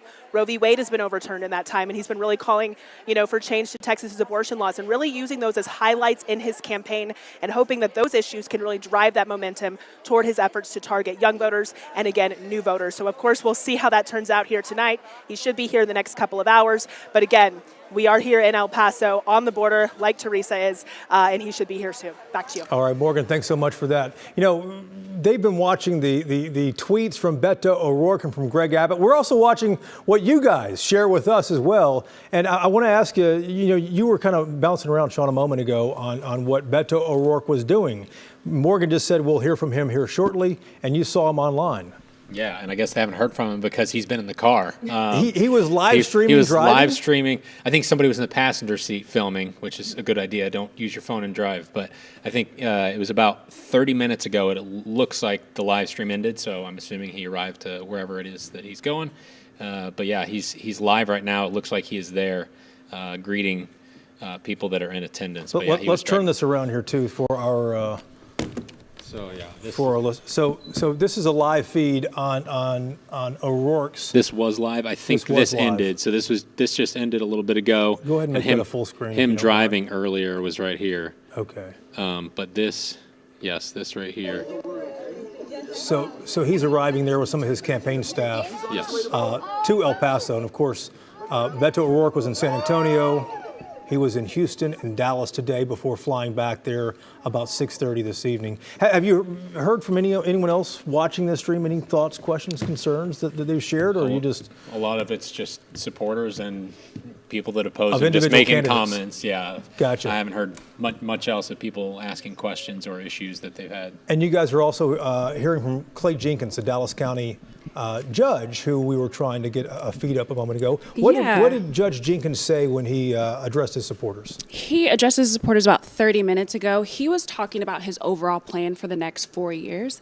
Did he claim victory? He didn't quite claim victory, but he was happy with the polling results. So he talked about improving access to mental health care, improving the broadband, rapid housing for the homeless, lower crime rate, and the local economy. So.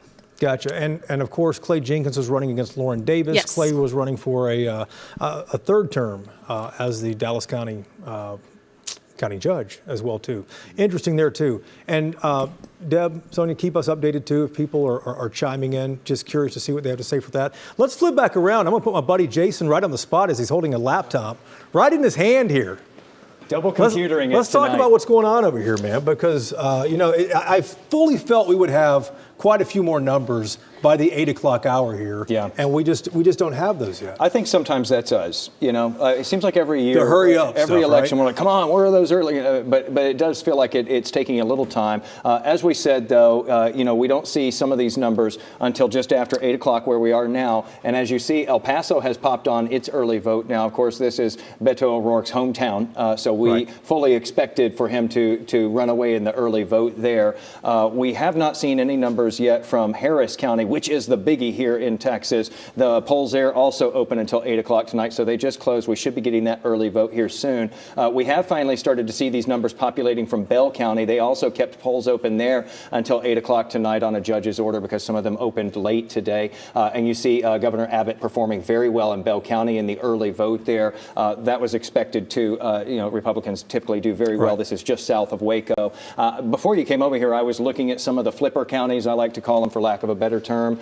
Jefferson County is a very flippy county in presidential elections and in state elections. Jefferson County's Beaumont in far southeast Texas. Right. It's right before you slip over into Louisiana if you're heading out there to gamble. And both Abbott and O'Rourke won that county in 2018 in their respective races. They weren't facing each other. The governor, of course, in the governor's race, O'Rourke in the Senate race. You can see in the early voting here, though, Governor Abbott doing very well in Jefferson County tonight. It's just one of those things we like to look at to see if we can sort of discern any trends as we head through the night. Tarrant County was another one that both of them were able to grab and look at how close that is there. So we're separated by 3 points there. And then finally, Williamson County, just north of Austin. Just as soon as you get past Round Rock or into Round Rock, that's where you're talking about there. And O'Rourke holding on to a slight lead there in the early voting. But as I mentioned earlier, and I think I actually misspoke when I said the number here, now we're at 3.2 million votes that have been counted. Before I said that 4.5 million or so people had voted in early voting. It's actually almost 5.5 million. So, quite a ways to go before we even hit that watermark of the early vote being in entirely. And that doesn't even get into what has happened today on Election Day. Show us the Lieutenant Governor's race one more time. That was close a few moments ago. It is very close. And it looks like the the numbers haven't updated yet. Yeah, well, we're not seeing, again, and this is one of the oddities too. We're scraping for all of these numbers. You see 3.2 million votes there in the governor's race. We're looking at 2.5 million that we've been able to pull in here on the computer here for the lieutenant governor's race. But again, very tight there at that point, 2 points, but we're still looking at early vote there. I think Republicans banking on that, traditional election day turnout with a lot of their supporters. And then we go to the Attorney General's race, which a lot of people have expected to be the tightest one of all.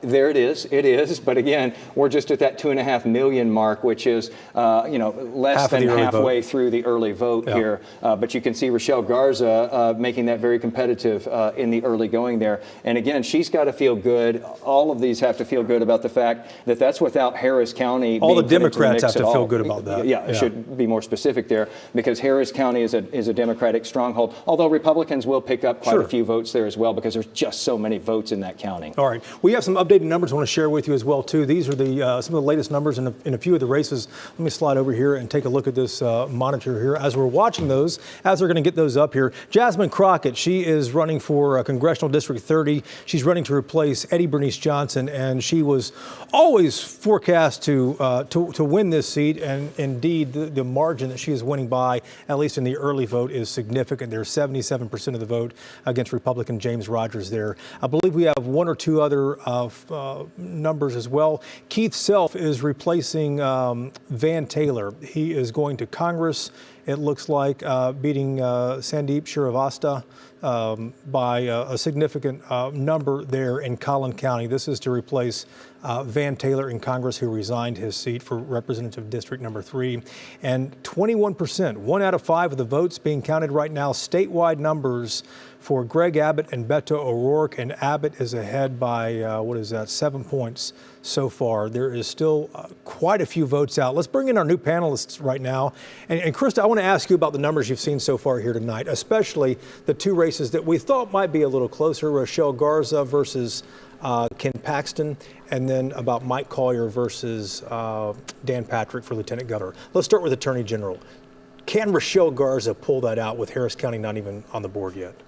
Well, we do anticipate it's certainly going to be closer than some of the other races. Whether it's going to get close enough, we still need a whole bunch more data to see. I mean, the Democrats, we have our fingers crossed. You don't sound that confident, Krista. All the Democrats have been working so hard around the state. I'm very proud of our slate. We still face some structural challenges in that there's a lot of red out west of I-35.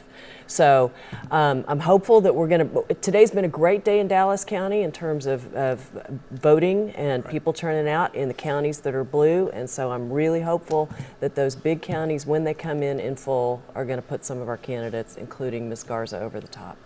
Wade, are you surprised that the numbers for Republicans aren't any higher than they are with the early vote? No.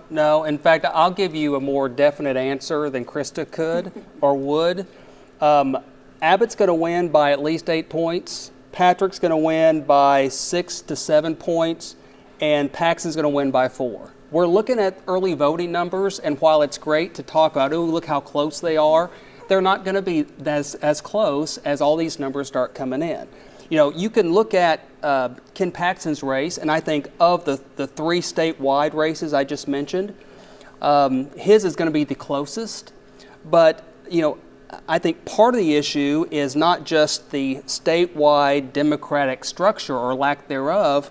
I just think Garza was not that great a candidate against Ken Paxton. And so I think she had some issues that left an easy or a more obvious attack for her that costs her in some of the votes. So Paxton's going to win by 4.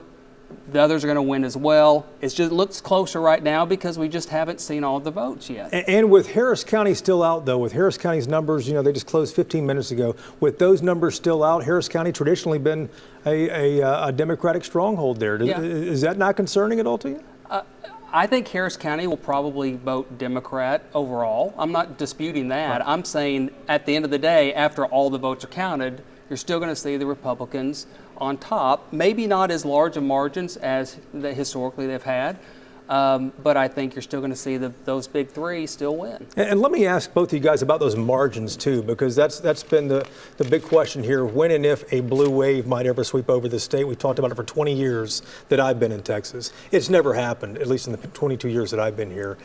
The margins are getting tighter. At some point, things are really going to be tightening up. We talked earlier about how Greg Abbott won by 24 points when he first ran in 2014. He beat Lupe Valdez by 13 points, a no-name candidate.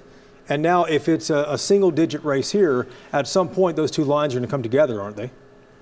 Math says they would. Yes. I mean, we're continuing to build. I mean, the state is growing. We've got a lot of transplants from blue states that are coming to Texas. We are, Dallas-Fort Worth, one of the fastest growing areas in the nation. A lot of those voters are going to be blue voters. And so, yes, at some point those lines are going to converge and cross. Look, Republicans are fooling themselves if they think a Democrat can't win in Texas. But it's not going to be because of a blue wave. It's going to be because the Democrats have found a candidate that is a Second Amendment Democrat, that is relatively conservative in fiscal policies, and that presents him or herself very well. You're not going to have a Democrat, though, who says, hell yeah, I'll take their ARs. That's not going to happen in Texas in the foreseeable future. But a more moderate Democrat, Republicans should realize that they could lose. So let's take a look at some new numbers here from Harris County. Polls closed there 17 minutes ago. This is the governor's race for Harris County. This is the early vote. Beto O'Rourke ahead by 9 points there. Not that big of a surprise to me. Let's look at Lieutenant Governor's race here with Mike Collier versus Dan Patrick. And these numbers, this is Dan Patrick's home. Patrick's lived there for 40-something years. And Patrick is down by, 65,000 votes. Right there. And then curiously also for Attorney General, this is a race that shows that Rochelle Garza ahead of Ken Paxton. The question, Krista, can any of those numbers help any of these Democrats close that gap? Yes, they can help. The question is whether there's going to be enough at the end of the day. I like those numbers. I hope they continue through the rest of the vote that's counted in Harris County. I think what that shows, though, that the spread between any of those candidates tends to stay relatively stable. And I think what you're finding is, despite straight ticket voting going away, people pick red or blue, and they do it pretty disciplined throughout the voting process now. And we're seeing that in those numbers, and we're seeing it in Dallas County. It's 65-35 in most of the races. So good numbers, but they need to continue. People do bounce all the way down the ballot and vote Republican, Democrat, Republican, Democrat. Bud, what have you seen in these latest numbers here? Well, I hear what Wade's saying, but what Wade's looking at is the numbers that show that Beto is not piling up the votes in Harris County that he did before. That in the early voting, the Democrats are not getting the same kind of early vote that Beto did 4 years ago. The downside of that is that there's not as many voters this time. It's a smaller election. Greg Abbott's not getting quite the number of voters that Ted Cruz did either. So yes, Beto's not doing as well, but to some extent, Greg Abbott's not piling up big numbers like Cruz did. So that's what's given the way of thinking that Abbott's going to win. One of the networks I see is calling for Abbott. We're still looking at Patrick and Paxton. I think that they're still very much in the ballpark, and those are close races. Bernadine? I don't doubt that the Republicans will probably win, especially at the top. But the margins should be larger. You had redistricting, where they drew in the incumbents. They had the best types of redistricting that you could ever imagine. The voting laws changed. You had what many considered voter suppression. And then you still have these small margins. Obviously, the trend is moving, because if the Republicans did all of this, and you're still going to have single percentages where they win, then they're not doing as well as you would think they should win. So what does that mean, Wade, for next legislative session? What do you think the legislature does, Republican-led legislature? Well, every election's different, and I hear what Bernadine's saying. Yeah, Republicans hope they would win by double digits every election, but you just have to win the election. I mean, whether you win by 8 percentage points or 10 percentage points, you still win. My point earlier was Republicans need to recognize that the demographics are changing in Texas, that new voters are coming in, and they need to have a message that resonates with all people.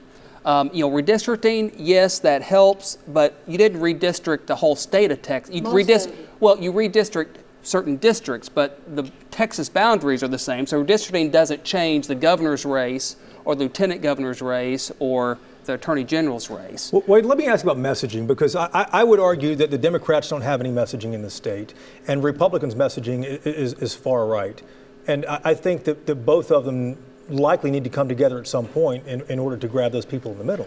Well, I think the question, to me, the more interesting question is, why is Republican messaging farther right?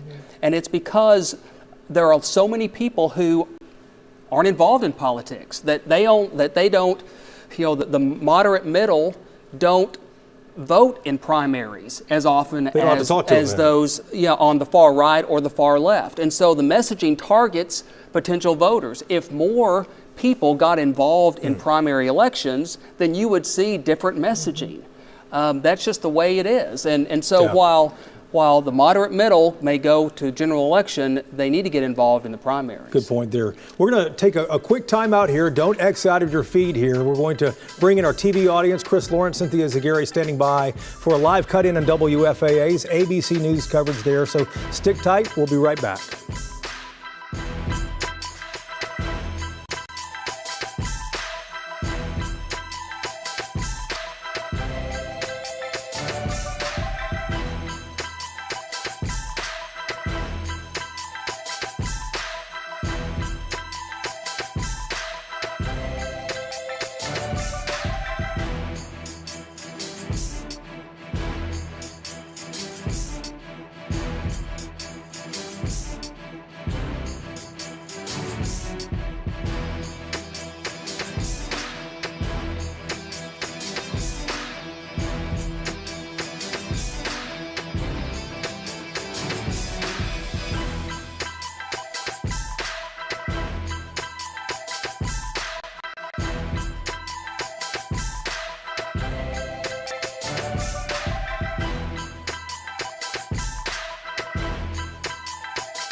And we hope you are enjoying ABC News coverage of election night. I'm Cynthia Zaguirre. And I'm Chris Lawrence. Dallas and Tarrant counties have just surpassed their voting totals from the last midterm in 2018. And we're going to be scrolling live results there at the bottom of your screen. Let's dive into the statewide races with our Y'all-itics host, Jason Wheeler, and senior political reporter, Jason Whiteley. Any surprises, guys? Yeah, we're 90 minutes after polls closed, Cynthia, across most of the state. And what's interesting are two races that we thought might be a little close. Yeah. And 90 minutes after polls have closed, they are. It's the Lieutenant Governor's race, Mike Collier versus Dan Patrick, and the Attorney General's race, Rochelle Garza versus Ken Paxton. Yeah, but we like to say over and over again that we're looking at just a little of the vote right now compared to what is still out there. Republicans very much banking also on the fact that same-day voting typically benefits them here in Texas. Here's where we stand right now, though, as we look at the governor's race. About 4 million votes counted.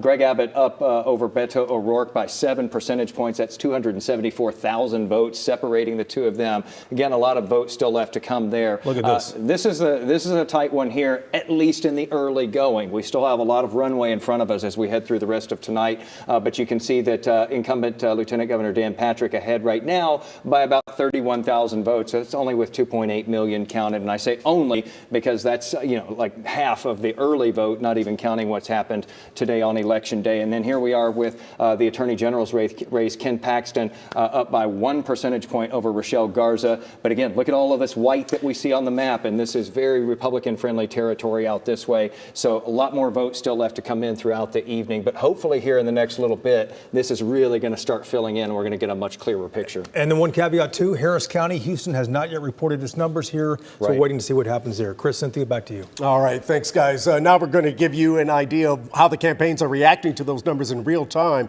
in the governor's race. Teresa Woodard is live in McAllen. But we start with Morgan Young with the O'Rourke campaign in El Paso.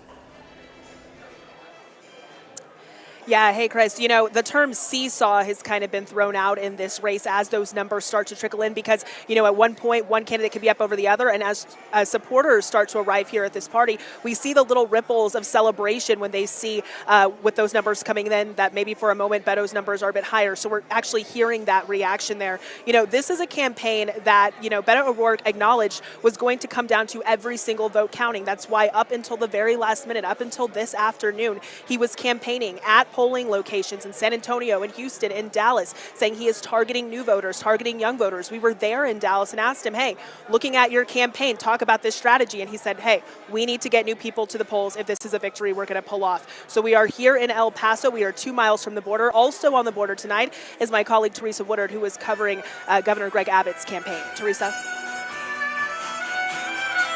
Hey, Morgan, it is really loud. The band is definitely cranked up here in McAllen.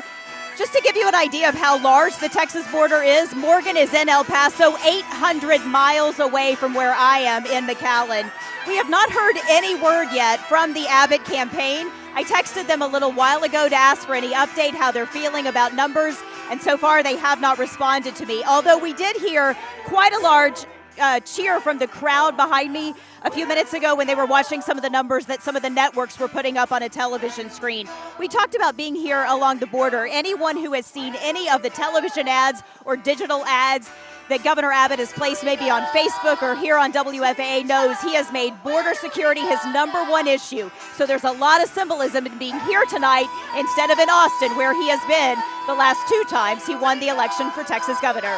I'm Teresa Woodard in McAllen. Let's go back to Chris and Izzy in the studio. All right, Teresa, nice job getting through all that music to be able to talk and listen at the same time. Well, be sure to tune in for our live streaming coverage of election results. Senior political reporter Jason Whiteley is leading our digital election coverage. You can check it out right now on WFAA.com, our app, or WFAA Plus on Roku or Fire Stick. Yeah, we're going to send you back to ABC programming. But again, if you want to focus on statewide and local races, you'll find that context and expertise on our Texas election special.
All right, welcome back to WFAA's midterm election coverage for the 2022 cycle. Let's start with some numbers here with Jason Wheeler, my Yellowticks co-host.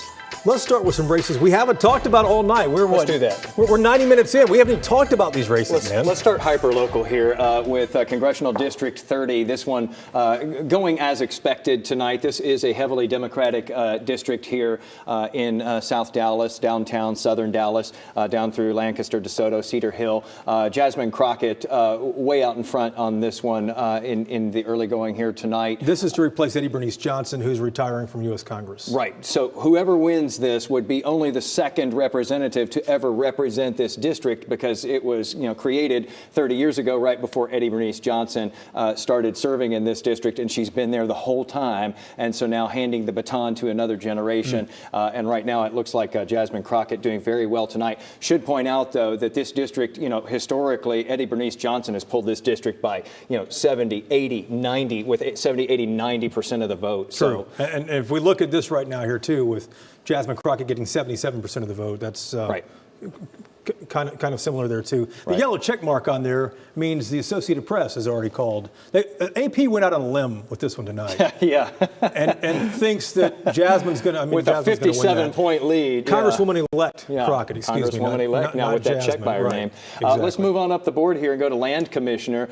This is one that I think a lot of people don't maybe pay as much attention to on the ballot. Does a lot of very important things here in Texas, though. And we've got Dawn Buckingham and Jay Kleberg battling it out for this one. And there's 6 points separating them right now. This is with less of the vote counted, though, than what we're seeing in some of the races that are up the ticket. So, we're just getting a peek at what we're seeing ballot-wise so far. And just to explain this race, if people haven't watched this, Dawn Buckingham is a state senator from Lakeway, which is right outside Austin. She is a physician, and she's running against Jay Kleberg, who is a scion of the King Ranch family. Which is down in this part of the state down here. Humongous ranch down there. It's like an entire county or two, isn't it? I think it's like Rhode Island or so. I mean, it's huge. And Kleberg was really talking about his conservation status. And that hasn't seemed to play in yet, because the Republican voters, or voters across the state, have so far chosen Buckingham with this early number. Something interesting, though, with these two candidates, though, both of them have really, really highlighted the need to get more of that hurricane relief funding that was appropriated after we had Harvey, for sure. But Kleberg was even talking about that we still have money in this state that's still sitting around from way back with Hurricane Dolly back in 2008 that hasn't been spent yet. Makes sense that he would focus in on that, because Dolly went in down there along that territory where the ranch is. But both of them saying that those funds need to be distributed in a better way than what we've seen so far. Of course, there's been a big controversy with that, and how Houston and Harris County were left out initially with that funding, which that was the epicenter of that storm for sure. But again, that race down to 5 points now. Now we're at a little more than 3 million votes counted there. Then we get to Ag Commissioner here. Sid Miller is the incumbent here. You can see that this is a tight one. We've got 2 points. That's tighter than it has been here in the last little bit. But again, we're just getting a peek right now at the early vote still. Still a lot of vote left to come there as well. And this is 3.2 million of the 5.5 million people who voted early here. Susan Hayes is an attorney. She lives out in far west Texas, and she's running against Sid Miller, who, of course, has a ranch and raises show horses down in the Stephenville area. Yeah, we're not seeing a lot of vote from out in that part, in her part of the state there. So we'll see if that affects that out that way too, that she's from out there. Then we have Attorney General Rochelle Garza in front now, 49 to 48. But again, we just hate to sound like a broken record, but we keep couching this. This is early still. Even though we're at 3.3 million votes here. There's still so much to be counted. This is early, but what is interesting here, and this can flip back and forth, and it can go back and forth all night. What is interesting is this is the first time all night, and in the past few elections that you and I have done, that I ever remember seeing a blue rectangle on top of a red one. Even with Ken Paxton, which, by the way, the last time, Ken Paxton, Lieutenant Governor Dan Patrick, and Governor Abbott have all sort of been moving through the system together. They all got elected to their current offices in 2014, re-elected in 2018, and now they're all running again in 2022. In the last election, the Ken Paxton election was by far the closest. He was re-elected by about 3.5% of the vote. It was closer than any other statewide race. So you did have some people going down the ballot, either skipping him or voting for his opponent there. And so, this is going to be interesting to see how this plays tonight. Republicans, still feeling confident that he'll be able to pull this out. But, the last time he had the overhang of the, securities fraud charges over him, he still won re-election. Since then, we've had new developments from people within his own office complaining, filing formal complaints that he abused his office. And so that investigation. And then on top of that, something extraordinary that we hadn't seen in, I hadn't seen it in, I can't remember how long. He drew 3 competitors in the primary earlier this year, and these were big name competitors, a former Supreme Court justice here, the land commissioner, and a Congressman Louis Gohmert. He was able to vanquish all of them, yes, but you wonder, was any damage done from people in his own party, big names in his own party, who had some very unkind things to say about him during that primary campaign. And we thought this race might be one of the closest. Polls have shown this race right here might be one of the closest. Here's what's going to happen just from history. All this is going to fill in with red. Sure. These are all Republican areas. Harris County, though, has not reported. Likely. That will go blue. At least if it goes anything according to history. And you have 0 there right now, and we keep pointing this out. Harris County is the heavyweight here in Texas, by far the most votes of any county in Texas. And then Fort Bend County just to the southwest as well. So there's still some more blue to fill in on the map, and a lot of red that's going to fill in on this map here. I think that we are either really, really early in the night with vote counting, or something very crazy has happened, though, when you're looking at a race like this and you see Brazoria County going for the Democrat. That doesn't happen. And so that just gives you an indication that we're looking at a sliver of the vote right now. I would not expect that to stay that way through the night. If it does, we've got a much more interesting election than any of us had planned for. All right, Jason, let's get up to Ariel Placencia. She's watching some of the national races, because this is not just a midterm in North Texas. This is a midterm all across the state, and some huge races nationwide, Ariel. Yep, that's exactly right. And I've got some of those numbers for you. So we'll start with some of those gubernatorial races. These are projected GOP wins. Kay Ivey in Alabama, Ron DeSantis in Florida, Kristen Nunu in New Hampshire, and Mike DeWine in Ohio. Again, those are projected GOP wins for governors. These are all Republican incumbents, and they are projected to have won that spot. And then I do want to mention, it appears that Maryland has elected its first black male governor in Democratic candidate Wes Moore here. Again, this is for Maryland, and that is what it's projected at this moment right now. Now, I was talking earlier, I've been keeping my eye on some other races too, the Georgia U.S. Senate, and I've got some of the updated totals right here. So I just want to run through those numbers here. So 71% of the expected vote reporting right now. Again, we got the Democratic candidate Raphael Warnock, the Republican candidate Herschel Walker. This was expected to be a close one between the Democratic senator and the ex-NFL star. Here's where the numbers are right now. Warnock with 50% of the vote, Walker with 48%. So that does appear to be tight. There was a lot of questions if this would go to a runoff, right? Because Georgia, you have to have the majority to win, and there's also a third candidate on this ballot. So would this go to a runoff? That's something that we're looking at, obviously very close at this hour. And then I just want to go through one more. U.S. Senate for Pennsylvania. It's between the Democrat John Fetterman and the Republican Dr. Mehmet Oz.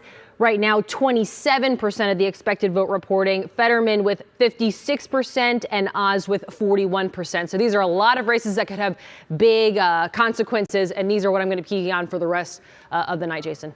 All right, sounds good, Ariel. Thanks so much for that. Let's talk about those numbers for a moment. Back over here with our panelists, Bud Kennedy from the Fort Worth Star-Telegram, Bernadine Steptoe, WFAA's political producer, Krista Castaneda, longtime Democratic activist, and Wade Emmert as well, former general counsel for the Republican Party of Texas.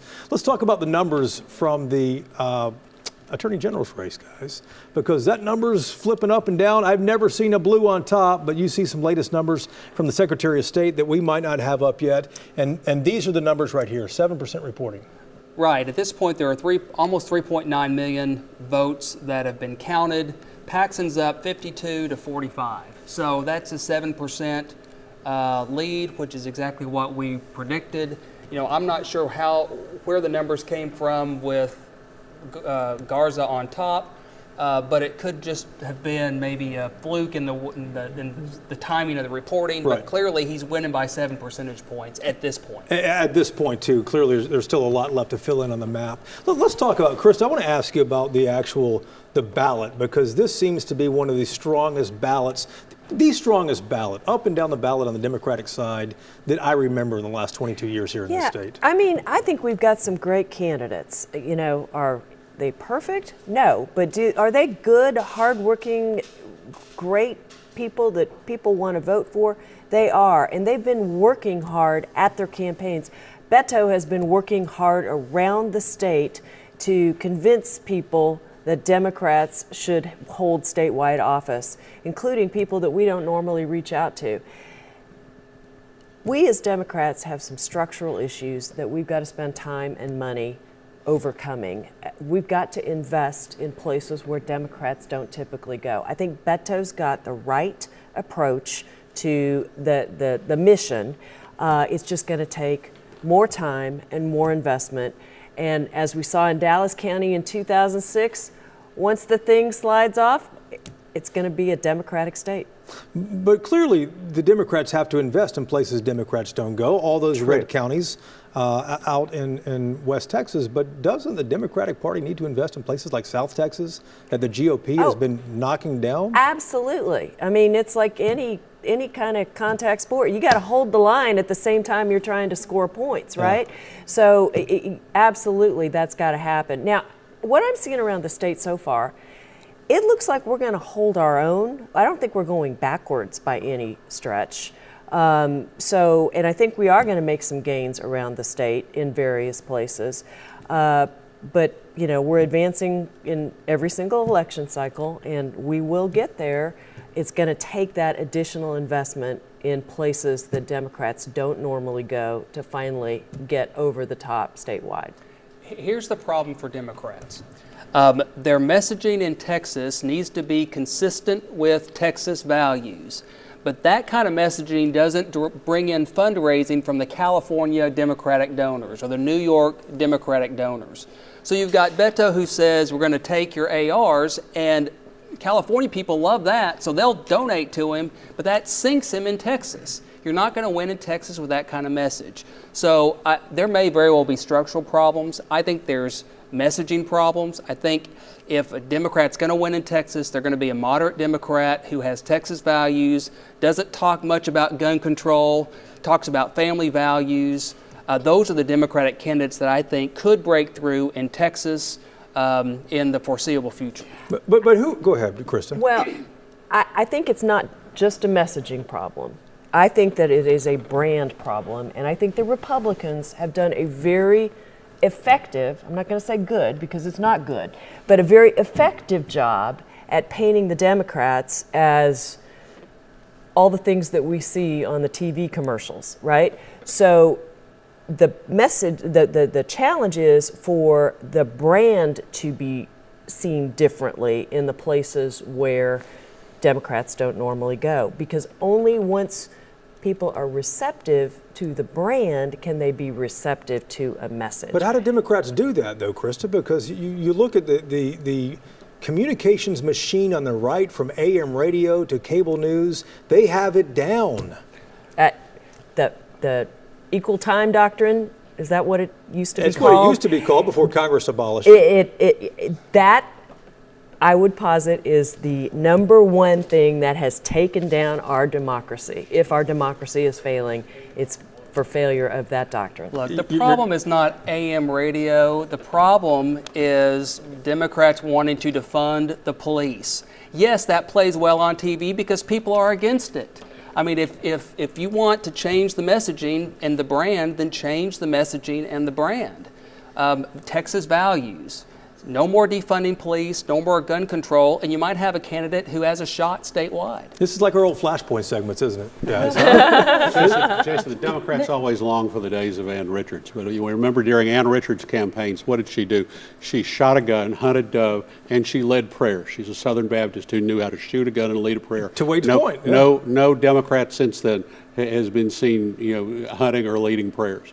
And so that's part of a winning campaign for a moderate Democrat who was really a hero to the party in her time. There's some flaw in what Krista's saying, because that's assuming that the Democrats will keep the suburban women that they're getting in this election. And this election has some real things going in the Democrats' favor. The blizzard, the blackouts, Uvalde, and the emphasis on guns. There are so many things going the Democrats' way. The abortion decision. There are so many things that just wrapped up suburban women and awarded them to the Democratic Party this election. But there's nothing saying that the Democrats are going to keep those voters cycle after cycle. On the other hand, Republicans have made their inroads into South Texas, which used to be the Democratic stronghold, and the Republicans have been able to gain ground there. I'm not trying to agree too much with Wade here, but I tell you, the numbers show that if Republicans win 40% of the Latino vote across the state of Texas, they will consistently win statewide elections. They'll be close, but they'll win if they win 40% of the Latino vote. Anyone who thinks that the Latino vote is monolithic on any issue or in any perspective in any place is, in my opinion, thinking wrongly. The Latino vote is diverse in Texas, just like it's diverse everywhere, but there are particular issues that resonate in particular places. And the rural-urban divide applies as much to the Latino vote as it applies to every other demographic. So I am not convinced that it's going to go all one way or all the other way when it comes to any particular segment. Let's talk about trim some more. I've always said that the Democrats do need to improve on their messaging, and I think that Wade indicated a very good example. Defunding the police. That was not how the Republicans came out and said it, what the Democrats intended. So it's just that the Republicans know how to hijack the Democrats' issues and turn it to benefit them. I like that phrasing. Yeah. So, but let's get back to trending. What's happening now is the Republicans have just as big a problem as Democrats, because they're a win is a win. I agree, a win is a win, but they're winning less and less by larger margins. So eventually. Go back to 2006 when Dallas County went Democrat. I mean, the previous election cycles, the Democrats kept saying, we're going to take Dallas County. And what did the critics say? It'll never happen. Right. Well, in 2006, it went totally Democrat, and Republicans have never been able to get a stronghold into it since. And that's what's happening in Texas. The Democrats need to improve their messaging, but the Republicans do too. Well, we paint with too broad a brush when we say Democrats are in favor of defunding the police. Not all Democrats are in favor of defunding the police. You find a few that will say things like that, and that is what the Republicans hijack, in your words. They're experts in hijacking those messages. You act like Democrats never repeat what Republicans say and frame it in a bad light. I mean, Republicans are not the only ones that point out when Democrats say things that are contrary to the values of the voters. Democrats do the same things when Republicans put their foot in their mouth. I mean, let's face it. I mean, it's only our fault when Republicans say something stupid. It's Democrats' fault when they say something stupid too. Let's both clean up our messaging and speak to Texas values. At that point, I think Democrats might be more in a striking, position to win a statewide race. Only if they can recruit the ballot, though. That's the thing. We've seen since Ann Richards, they've had Bill White, the governor, former mayor of Houston. They've had Lupe Valdez, Wendy Davis. They haven't had that candidate who can reach out to the people in West Texas. It's because who they has don't those give values. confidence to quality candidates that they can win. When good folks don't think they have a shot, they're not going to put themselves out there. Or put their money out there. Yeah, Sure. that makes sense. Hey, before we cut away here in a few minutes, if we can go through some more of the numbers. We've been talking a lot of politics here. We forgot this is actually this is results show. Is there an election going on tonight? There's an election happening tonight, guys. Do we have any numbers to show? Are these some of the latest numbers here? This is 27% of the vote in, and I'm not sure where this is statewide. This vote, but it shows that Governor Abbott is ahead by 9 points over Beto O'Rourke, with a little more than a quarter of the vote in so far in the governor's race statewide. And if we have some other numbers in these top races too, Dan Patrick running for a third term as well. He's ahead by 9 points there, ahead of Mike Collier. That's with 7% of the vote in. I think that there may be some updated numbers. We'll see if we can get in a moment. And again, 7% of the vote in here too, Ken Paxton and Rochelle Garza. I think that vote has tightened up considerably since then. But these numbers are still coming in across the state. Polls have been closed in Harris County and Houston, in El Paso and Hudspeth counties for about 51 minutes now. So we do expect a number of other votes to be trickling into that statewide totals that we have seen so far as well. The land commissioner race, this is one of the other statewide races that Democrats are really hoping to chip away at. Jay Clayburgh is at 43%, Dawn Buckingham. She's not the incumbent, she's running, this is an open seat here. She has a 13 percentage lead on Jay Clayburgh with 7% of the vote in. And the ag commissioner, if we have that, the agriculture commissioner in the state, that's Susan Hayes. Sid Miller. Versus Sid Miller. We might have that one coming up here, and this one too is 7%. We all got caught up in this conversation, guys, and we need to update some of these numbers here to talk about these numbers. The biggest surprise, we're 2 hours into this since the polls closed, Bud. Biggest surprise, biggest headline so far? Well, Democrats holding on. I mean, there's no red washout of all the Democrats. I don't even see maybe a couple of seats that have flipped, but Democrats have flipped a couple too.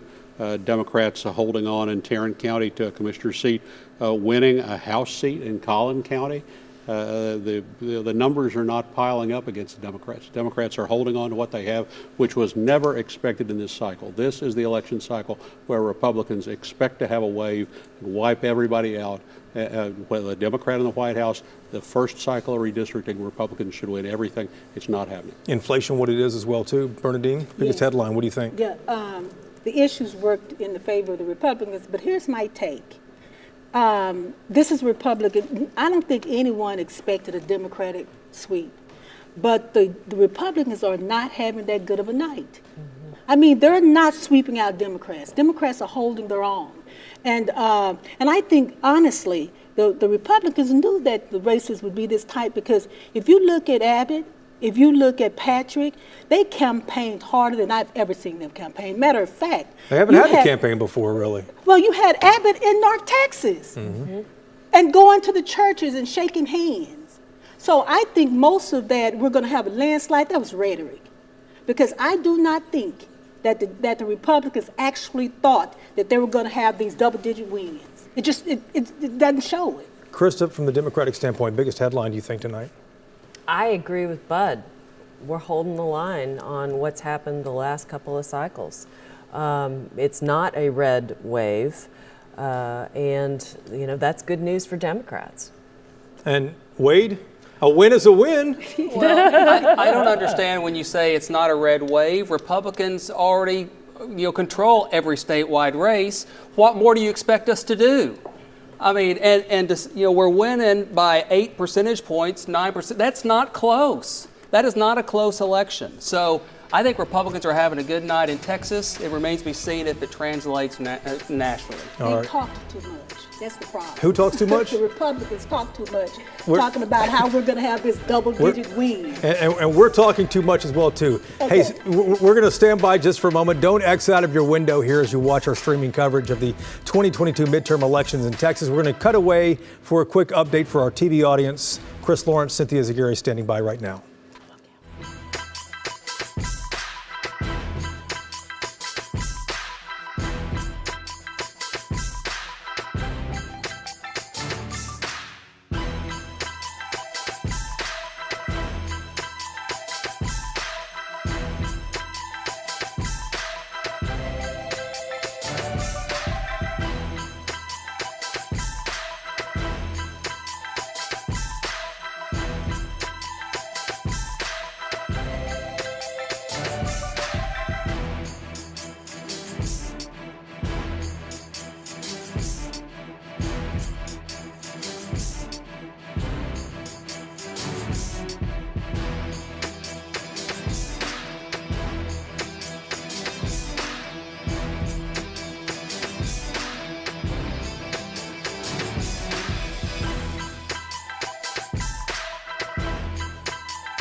And we hope you are enjoying ABC News coverage of election night. Polls have closed across the state of Texas, and the votes are being tallied now, with early results scrolling at the bottom of your screen. Yeah, it's going to be a long night for election workers, especially in Harris County, where a judge ordered all polling locations stay open an extra hour due to problems with voting machines in several areas. Tonight, we will be able to watch live feeds of those votes being tallied across the state, starting with this live look at the room in Collin County. Texas lawmakers ordered cameras in every county's election headquarters where votes are being counted. And there you see the blue boxes holding them. And here's where the governor's race stands right now. Governor Abbott with about 54% of the vote, continuing to widen his lead over Democrat Beto O'Rourke, who stands at 44%. All right, now let's take another quick look at some other numbers in the race for Lieutenant Governor. Incumbent Dan Patrick leading Mike Collier, the Democrat, with 53% of the vote. And Chris Sadeghi is in Houston with more from both camps tonight. Chris? Yeah, Izzy, we're here at the headquarters for the Dan Patrick campaign in Houston. People starting to trickle in, taking a look at those results, obviously liking those results so far.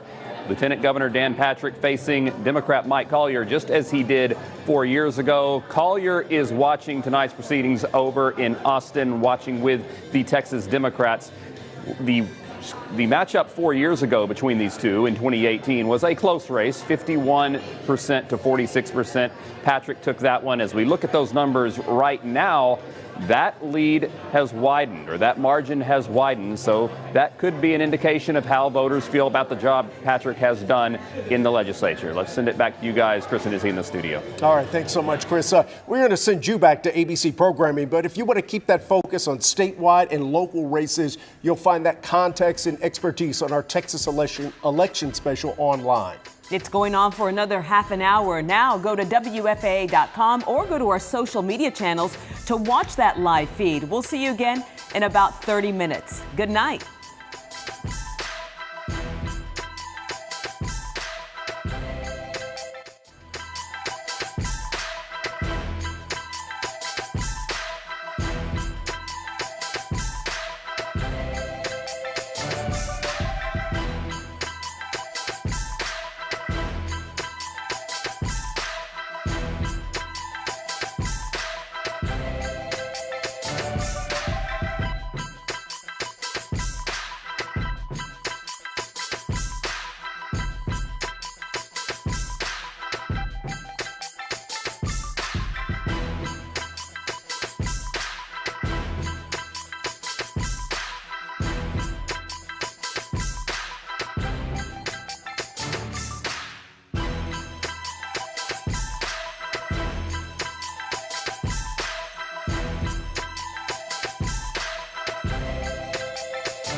All right, welcome back to WFAA's live streaming coverage of the 2022 midterm election. Let's get you caught up on some of the local races in North Texas that we have been watching.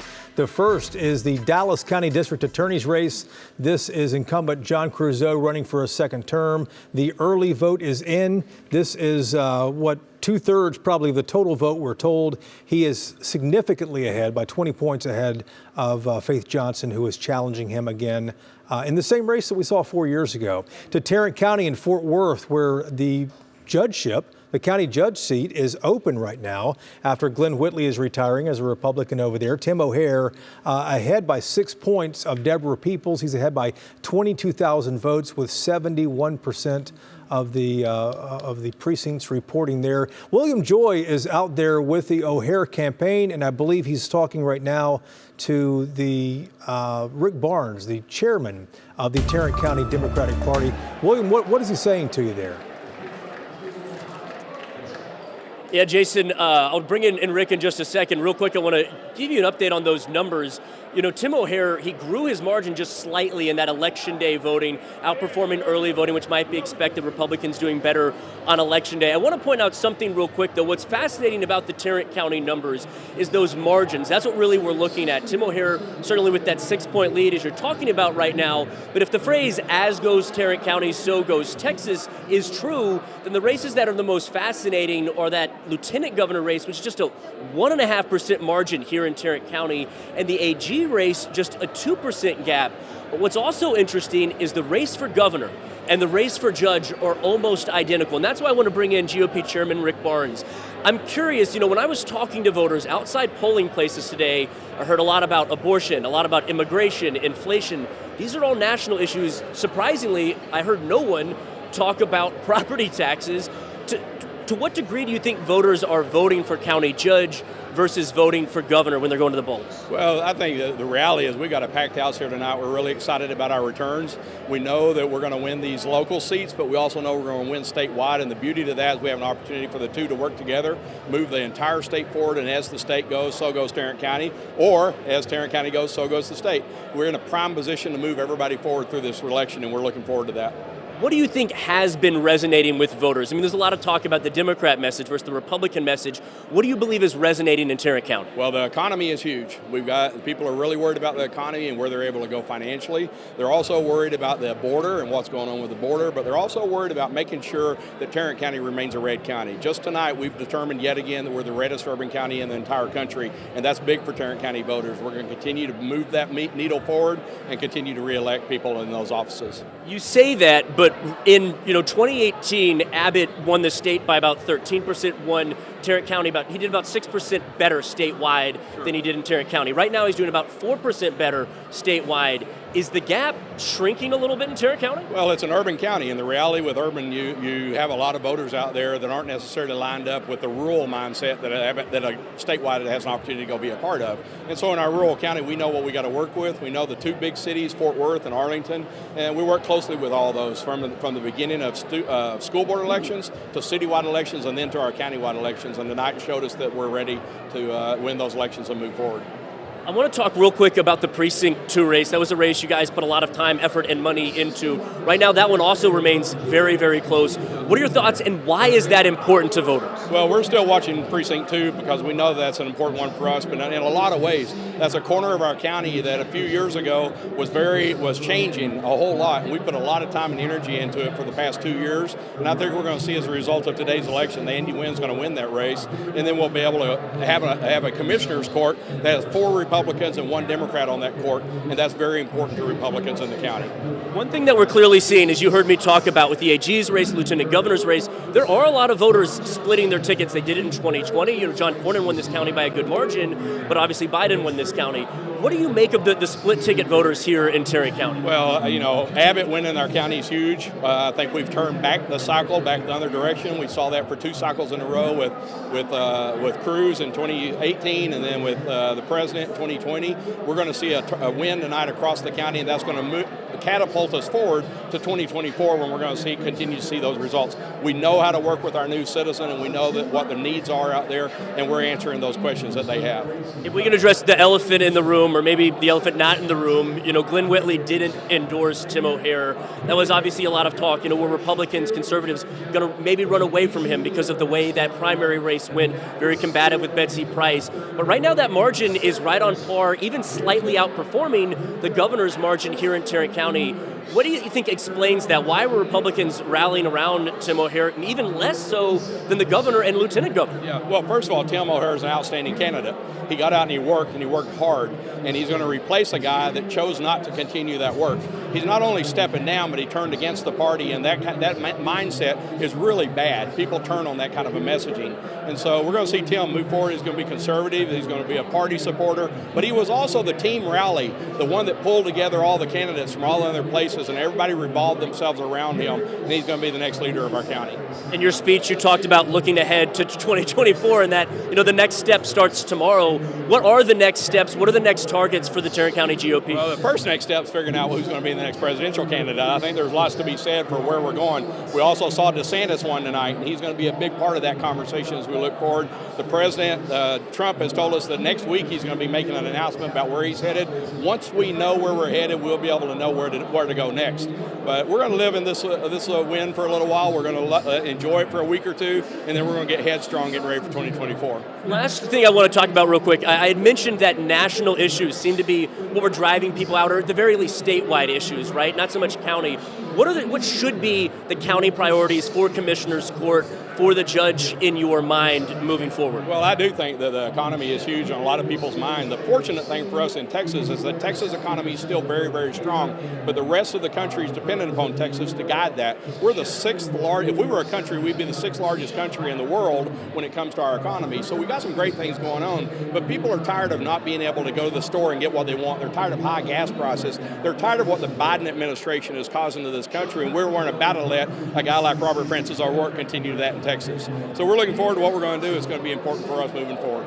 Thank you. I really do appreciate your time. That was Tarrant County GOP Chairman Rick Barnes with a lot of insight on what's happening here in the county and statewide. Live in Fort Worth, I'm William Joy. All right, William, good work out there. Thanks a lot for that. But I'm curious what you think about what Rick was saying out there. At the end of the day, Republicans are still dominating according to what we've seen so far in Tarrant County. And Republicans have always dominated. I mean, for 30 years, the only Republicans that lost Tarrant County were Ted Cruz and Donald Trump. Everybody, they were the only two Republicans that drove enough independent voters away to lose the county. So they're going to continue to hold the courthouse. They held the courthouse by 7 points, 4 points the last couple of cycles. They'll hold it by 5 or 6 this time.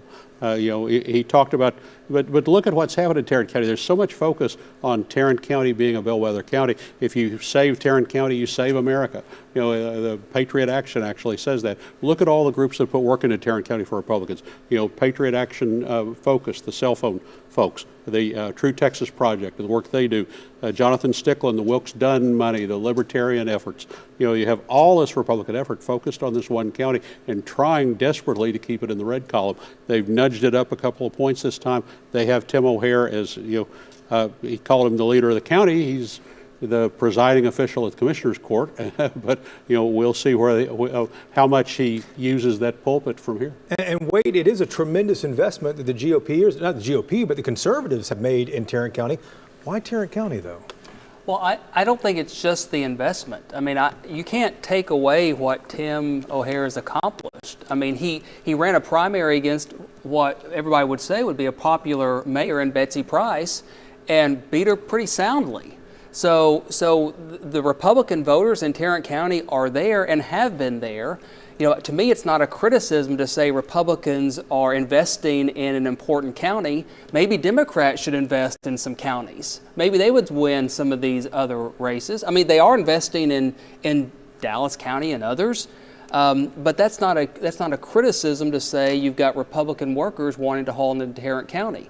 I do think that Tarrant County is, as a large county, it's important for one to remain Republican. I mean, if nothing else, I think it's good optics.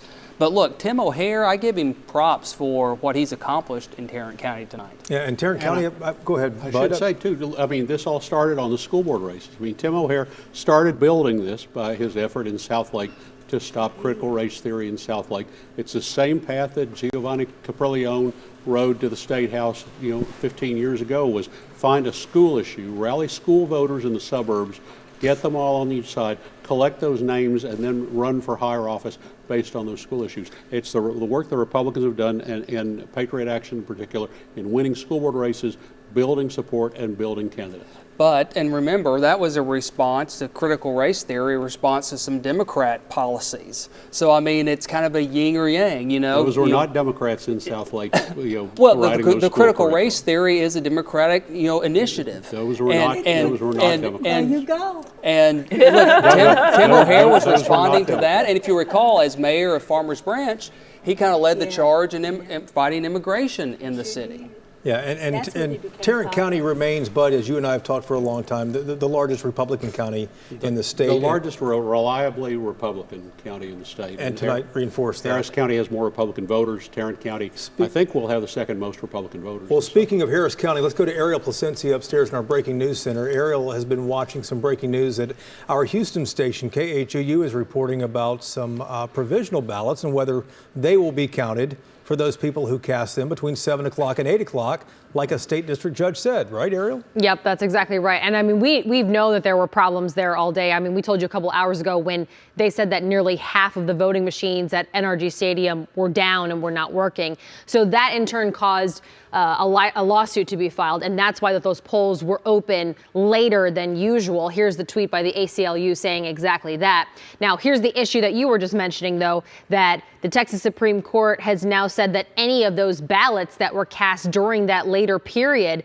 during that extra hour of voting, that they should be separated, that they essentially should be thrown out. The issue here, our partners at the Texas Tribune saying that voters who got in line after 7 p.m. were required to cast a provisional ballot. The county already said that those would take more time to process. So here we are now with the situation. Let's take a live look at what's going on in Harris County. Again, we have these live streams for anybody who's just joining us now. A reminder that these are new thanks to a Texas state law that anywhere where ballots are being handled, you have to have a camera and a live stream that is available to the public. So you can go online and check this out yourself. And this is what we've been watching all night. This is what it looks like in Harris County. Again, we know that there were polling problems.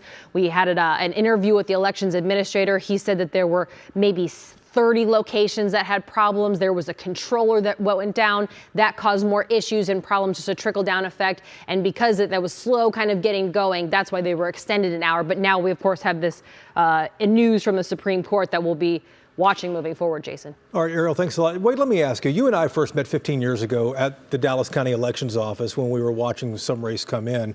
But the judge, in this case, a state district judge, made a ruling this evening that said, Harris County, you can leave your polls open until 8 o'clock because polls were late in opening this morning. So people line up there, they go vote, and now there's word that these votes might not have been cast. This will have to work itself out through the courts, but how would a state district judge get it this wrong for the Supreme Court this quickly to say, no, these don't count, you have to separate these ballots? Well, saying they need to be separated is not the same thing as saying they're not going to be counted. So I think it's an effort to preserve the ballots so that you can make decisions after the fact to decide if they should or should not be counted. Look, it's not uncommon to hold polls open longer than 7 o'clock. That happens. So I don't know why they did, what specifically was the issue, and I don't know the specific issue about these ballots. But if ballots are cast outside the typical election process, they should be provisional ballots so that if there are challenges, they can be segregated and you don't have an incorrect vote at a location that's not compliant with Texas law. Some of those voters were in line at 7 and were eligible to vote. If the voting had ended at 7, their votes should be counted. Those should not be provisional votes. That's right. Yeah, I mean, saying they're in line at 7, if they showed up at 6 and are still in line at 7, I don't disagree with you. But if they showed up at 7 when the polls would otherwise have closed, then that's a different story. Splitting the hair on that, yeah, obviously, yeah, that makes sense. You might have to do that. Let's go to our colleague Adriana de Alba. She is out covering a number of the campaigns as well too. Adriana, tell us where you are and who you have with you there. Hi, Hi there, Jason. I am at the Tarrant County Democratic Watch Party this evening. And I'll tell you what, we just heard from the Democratic candidates. I'm covering Tarrant County Judge's race, and Deborah Peoples is not here yet. We expect her at some point tonight, but we have not heard from her. At this point right now, she is trailing Republican Tim O'Hare by about 5 percentage points. It's a difference of about 23,000 votes. Look, she has told us all along, time and time again, that she felt when it all comes down to it, this would be a close race. We know it's a hot race that we've been closely watching, but again, we have yet to hear from her tonight after seeing these early votes that have poured in. But I do have with me right now Tarrant County DA Democratic candidate Tiffany Burks.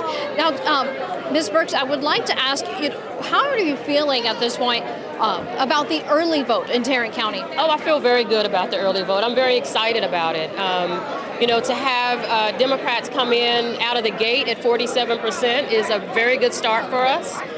There are a lot of votes still out there that are going to be counted. And like you said about Deborah, it's going to be a close race and every vote is going to count. As a matter of fact, there are still polling locations right now with people in line still voting. And so it's going to be a close race. Now, we've talked a lot about the issues in Tarrant County, the local issues. How much of national politics that do you think are seeping into local elections this time around? I mean, we've looked at this big governor's race. Beto O'Rourke was able to win in Tarrant County a few years ago, and today, we're seeing this kind of back and forth. So, how close do you think this will be? I think it's going to be close, like I said. I mean, I know that there are national politics out there that, of course, seep into our local elections. One of the things that we really tried to focus on when we were campaigning across the county is to explain to people how important local governance is, and that, you know, for instance, in my race as a district attorney, if you get in trouble with the law, the President of the United States is not going to come knocking at your door. It's going to be your local candidates and your local races that are really important and critical. And so we tried to get that message out, and I think it resonated. Well, thank you so much for giving us your time. Again, we are at the Tarrant County Democratic Watch Party tonight. We are closely watching several races. I'm focusing on the Tarrant County Judge's race. Again, right now, Deborah Peoples is behind Republican Tim O'Hare. We are waiting for her here tonight. But right now, the big message from here is it's still early, and they are optimistic. So we will continue watching this for you. In Fort Worth, I'm Adriana D'Alba. Adriana, thank you so much for that. One thing she said there that we all kind of said, what? She said that there are still people in line voting. Bernadine? I'm stunned. But have you heard that? I mean, here we are at 9:15 at night. I don't know which precinct that might still have a line out there where it's 2.5 hours after polls have closed, though. I haven't heard that. Maybe they haven't gotten the word of the time change in distant Tarrant County. And Democrats still have some optimism there, but the results should not be giving them a lot of confidence, I don't think, though, Bud.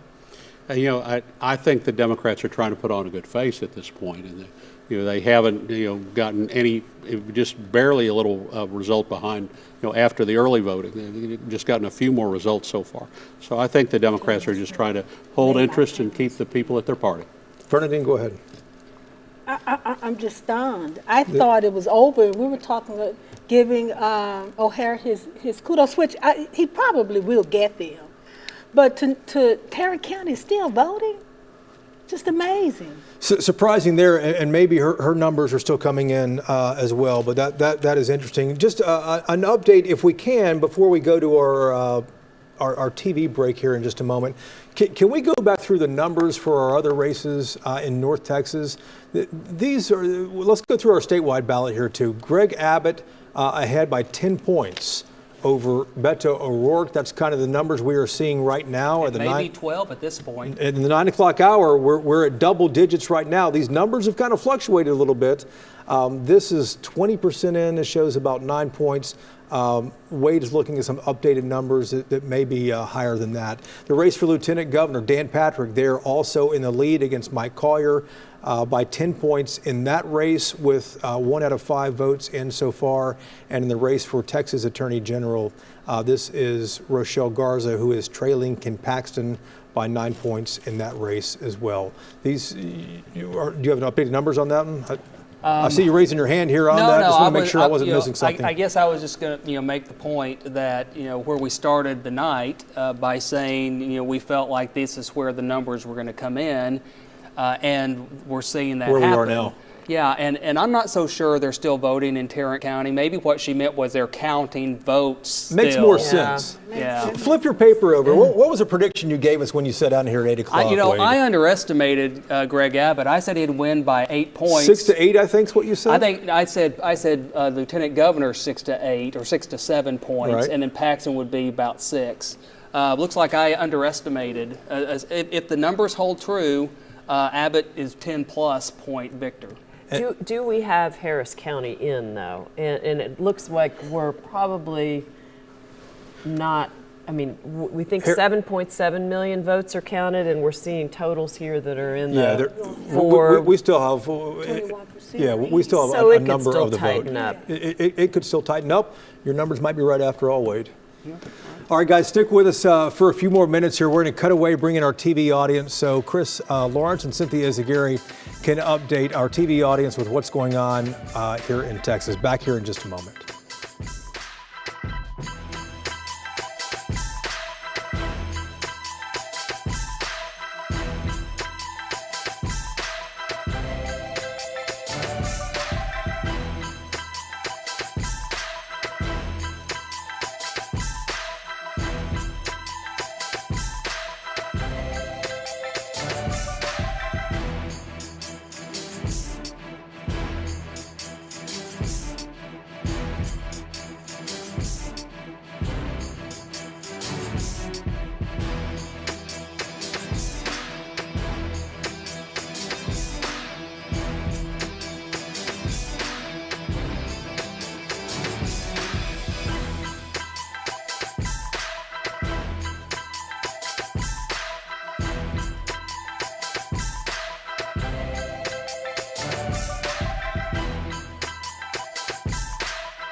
We hope you're enjoying ABC News coverage of election night. I'm Chris Lawrence. And I'm Cynthia Izagiri. Polls have closed across Texas, and the votes continue to be tallied with early results scrolling at the bottom of your screen. Yeah, it's going to be a long night for election workers, especially in Harris County, where polls didn't close until 8 p.m. Let's get to Ariel Placencia. She's in our breaking news center with the very latest. Ariel? Yeah, hey guys. Well, look, we knew there were problems at the polls in Harris County, right? The elections administrator told us that about 30 locations had problems. We knew at one point about half of the polling machines at NRG Stadium were down. Here's a live look at one of the ballot boardrooms in Harris County right now. Now, as a result of those polling problems, a lawsuit was filed extending those hours. And now the Texas Supreme Court is saying anybody who casts a vote in between that extra hour from 7 to 8 p.m., those ballots need to be separated from the rest of them. So, well, guys, we'll see how this all resolves, Chris. Boy, a lot to dive into there. We also want to take a look at the statewide races with our Yalitics host, Jason Wheeler, and senior political reporter, Jason Whiteley. What jumps out at you so far? The numbers so far, Jason. We're watching to see how things are lining up here. Let's talk about the governor's race, Jason.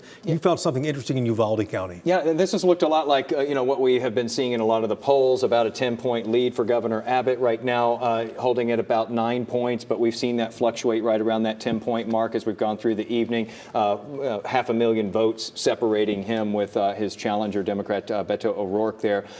Just for a trivia thing, we popped up Uvalde County. One of the key pillars of O'Rourke's campaign was to highlight the Uvalde elementary school shooting and talk about the families there, and he really focused a lot on that community. You can see Uvalde County pulling very far ahead tonight for Governor Abbott there. But again, the Valley is a big contest for both of these parties. Democrats still holding their own here, but a lot of votes still left to come in down there. That could affect the balance of power in D.C. and the House of Representatives. All right, sounds good. Chris, Cynthia, back to you. All right, gentlemen, now we want to go to Teresa Woodard live in McAllen with Governor Abbott's campaign. How's everyone feeling, Teresa?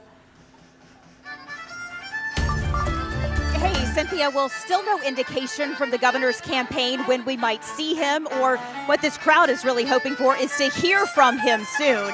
They've definitely sort of amped up the energy as they've seen some of these numbers coming in through the night that seemed favorable for the governor. But again, from his campaign, no indication when we might see him. If these numbers do hold true, Governor Greg Abbott would have a third term, and it would also mean that Republicans would be in charge of the state for more than 3 decades. We will keep watching the numbers and let you know how the night unfolds. Let's go to WFAA's Morgan Young live in El Paso with Abbott's challenger, Beto O'Rourke. Morgan? Yeah, thanks, Teresa. We are here in El Paso at Beto O'Rourke's Election Night Watch Party. We know that he's here because we happened to see him outside, but he actually has not come into this ballroom or addressed his crowd of supporters who are here. We've kind of seen little ripples of energy in here as different numbers have come in. At this point, the crowd is just kind of here, I'm assuming, waiting to hear from him. We are also waiting to hear from him. We spoke to someone from his campaign, and he said we might be able to ask him a couple of questions as those numbers come in, so we're going to hopefully be able to do that. And when we do, we'll let you know. We're going to send it back to you in studio. All right, thank you so much, Morgan. Now we're going to send you back to ABC's coverage, but stay tuned. Yeah, WFAA News at 10 starts in about 30 minutes. We're going to see you then with much more results. Thanks for joining us. See you soon.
All right, welcome back. It's hard to believe it's been 2.5 hours since we kicked off this live midterm coverage here on WFAA for our statewide results.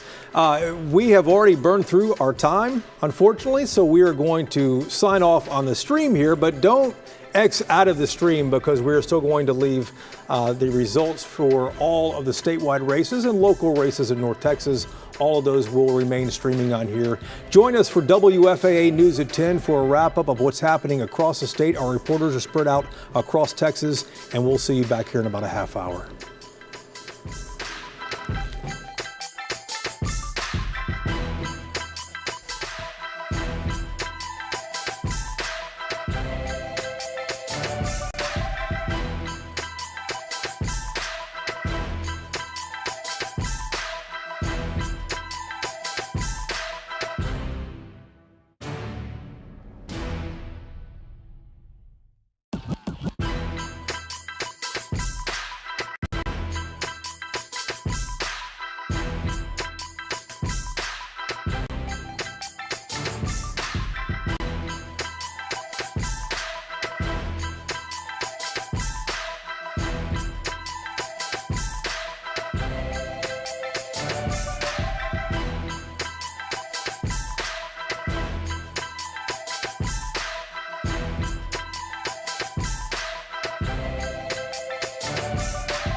From North Texas to our nation's capital, it's election night 2022. The midterm election results are in. Who will win the race for Texas governor? I am running for re-election to keep Texas the #1 state. People want change right now after 8 years of Greg Abbott, 8 years of failure. And which party will take control of Congress? With Texans divided over issues like the economy, border security, and abortion, tonight voters have their say. Live from downtown Dallas, you're watching WFAA's Vote Texas coverage of the 2022 midterm election.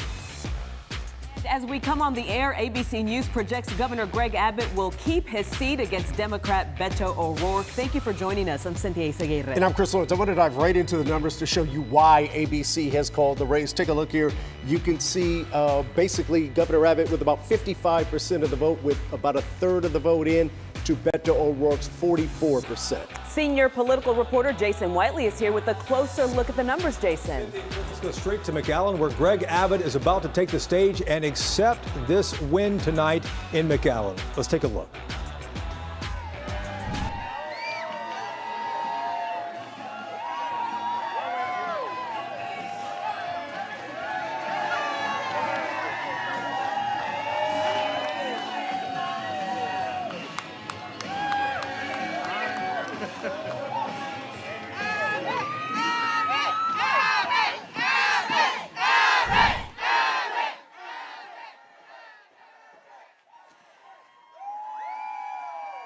We are standing by to hear from Texas Governor Greg Abbott, now taking the stage in McAllen, just elected to a third term. Let's listen in. Right there. And to the mayor, I want to say it's an honor to be in your town to celebrate this incredible night right here in McAllen, Texas. Listen, I want to start out by thanking the most important person to me, and that is the fabulous First Lady of the great state of Texas, my wife, Cecilia Abbott. And we're so proud to have a young lady that we admire more than any other young lady in the world, and that's our wonderful daughter, Audrey Abbott. And I want to thank all of the volunteers, all of our supporters, and my fellow Texans for making this victory night possible. Thank you all. So let's go back. We started this campaign in South Texas. We celebrated my primary victory in South Texas. Tonight, we return to South Texas to celebrate my re-election for being your governor for 4 more years.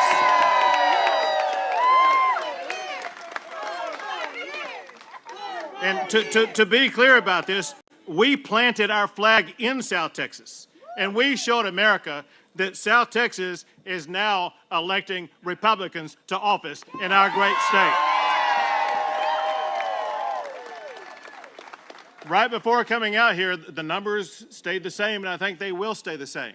I'll be able to tell you something that's never been said before. The ground on which you are standing right now is now going to be represented for the first time by an Hispanic Republican woman, Monica De La Cruz.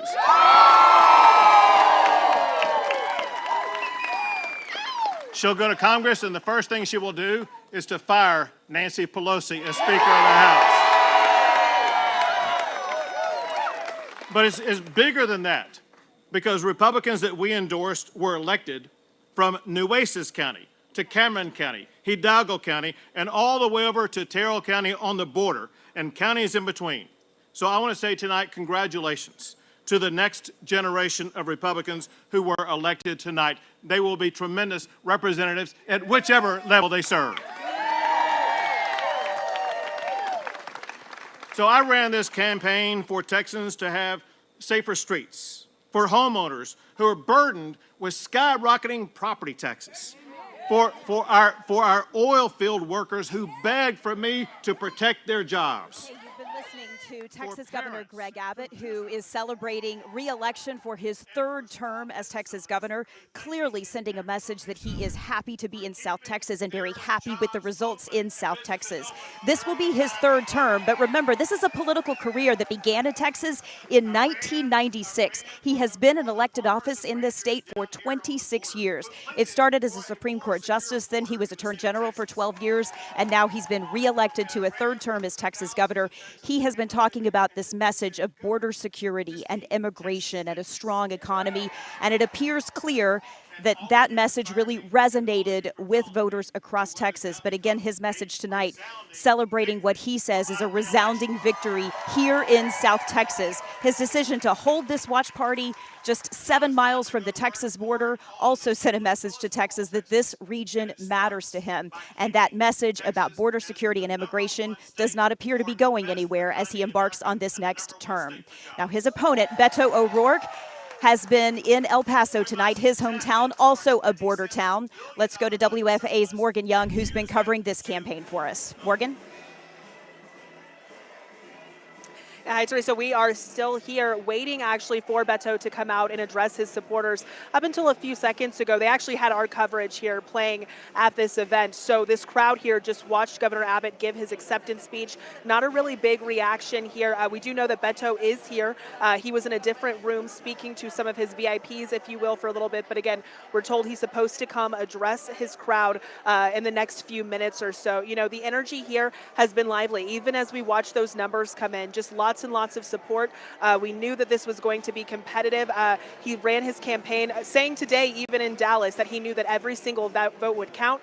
And he said, hey, we have to get new voters to the polls if we expect to have a victory, if we hope to have a victory. And now, of course, we have those results. So it's just a matter of hearing what he has to say to his supporters at this time. As soon as we have that, we will, of course, come back to you and show you what he has to say now that those results are in. But for now, I'm going to send it back to Jason Whiteley in studio. All right, Morgan, thanks so much for that. You know what's fascinating is the dissection of these numbers. Clearly a big win for Governor Abbott tonight, but let's head over to Jason Wheeler on the touchscreen, the big board here. And Jason, let's talk about the vote totals so far. We're 3 hours after polls closed. Yep. What, 2/3 of the vote is in? This is a fascinating number to me. Abbott is ahead by 11 percentage points. Remember what happened 4 years ago when he ran against Lupe Valdez. He won by 13 percentage points. The fact that Governor Abbott still defeated Beto O'Rourke by a similar percentage shows a lot of problems for Democrats. Because Lupe Valdez had name recognition here in North Texas, in Dallas County, where she was the sheriff.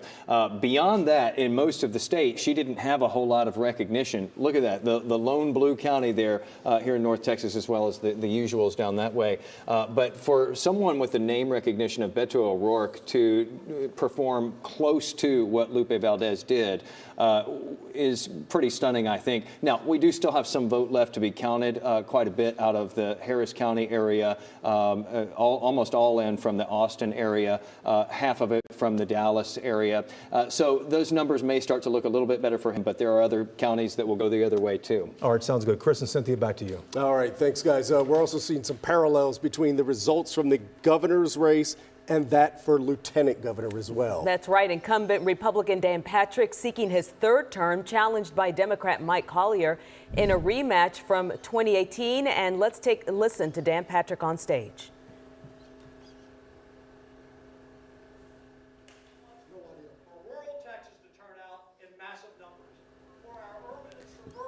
Yes, guys, Dan Patrick is up at the podium right now.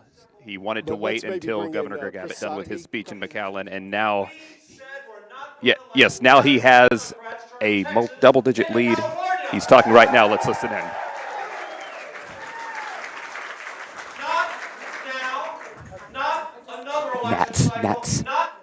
Nats. Yes, guys, right now we're listening to Dan Patrick talk right now. He has a double-digit lead. He was waiting for Governor Greg Abbott to get done with his speech in McAllen, and it is up on the podium right now. It sounds like he is feeling comfortable, ready to declare victory himself in this lieutenant governor's race. Of course, he was taking on Mike Collier, same opponent from 4 years ago. It was a close race then. As of right now, he has a double-digit lead, and so it's looking like a much larger margin. So we're going to listen in more. Let's send it back to Chris and Izzy. All right. Our thanks to you, Chris Sadeghi, live in Houston. Let's have a look at the race for Texas Attorney General. The incumbent Ken Paxton seeking his third term ahead of Rochelle Mercedes Garza with 37% of the vote in. He's 55% to her 42%. And let's get to Matt Howerton. He's covering this race live. Matt, what are you seeing where you are? Yeah, Chris, right now it sounds like Ken Paxton is about to come out, and he's going to possibly speak here within the next couple of minutes. Political experts going into these midterms probably looked at Ken Paxton and said that he might be the most vulnerable GOP incumbent when it comes to statewide races, and that's really due to all the controversy that surrounds him. He is still under indictment for securities fraud. He's being looked at by the FBI after members of his staff told law enforcement that he used his office to help a political donor. Ken Paxton has refuted all of those allegations, but I think that political experts just thought that maybe going into this midterms that Ken Paxton had the most political baggage, but it appears that it does not matter right now because voters are clearly voting for Ken Paxton here. He has a double-digit lead against Rochelle Garza, a significant lead against Rochelle Garza. And speaking of Miss Garza herself, Jobin Paniker is in Houston right now for her watch party as we wait for Ken Paxton to come out here and speak to his supporters. Jobin? Yeah, you know, spirits are still very high here at Rochelle Garza's campaign. She walked in about 30 minutes ago, walked into hugs from her mom, her dad, her husband as well. Rochelle Garza then took the stage about 10 minutes ago, thanked her campaign. Her message was very simple. She said, it is still way too early to tell. This is still a very tight race. She thanked everyone on her campaign, and she said, we've already won tonight because we made history by nominating a Latina. That's what she said on the stage. Now, she is asking for everybody to just be patient tonight. A lot of the people here at this event for Rochelle Garza still here, still spirits very high. They want votes. They want all the votes to be counted. I asked her soon after she left that stage, I asked her how she felt about Ken Paxton challenging all the votes here in Harris County after that 7 o'clock extension to the 8 p.m. She said, it doesn't matter what happens, every vote should matter. We're reporting here in Houston. I'm Jobin Paniker.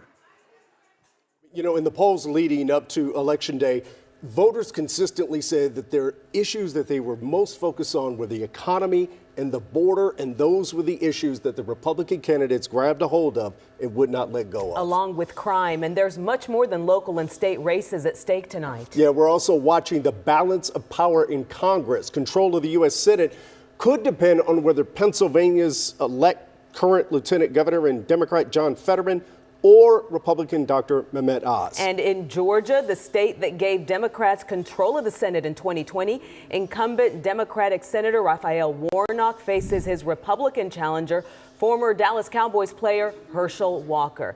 Jason, the race for the Senate remains a true toss-up. Yeah, it does. So we're going to keep watching that tonight, of course. Also, of course, the House of Representatives. That's the one going into this midterm election that a lot of people have been thinking could flip to the control of the Republicans. As you see here, I pulled up the CNN map on this one. It says Republicans need 23 competitive seats to gain control of the House.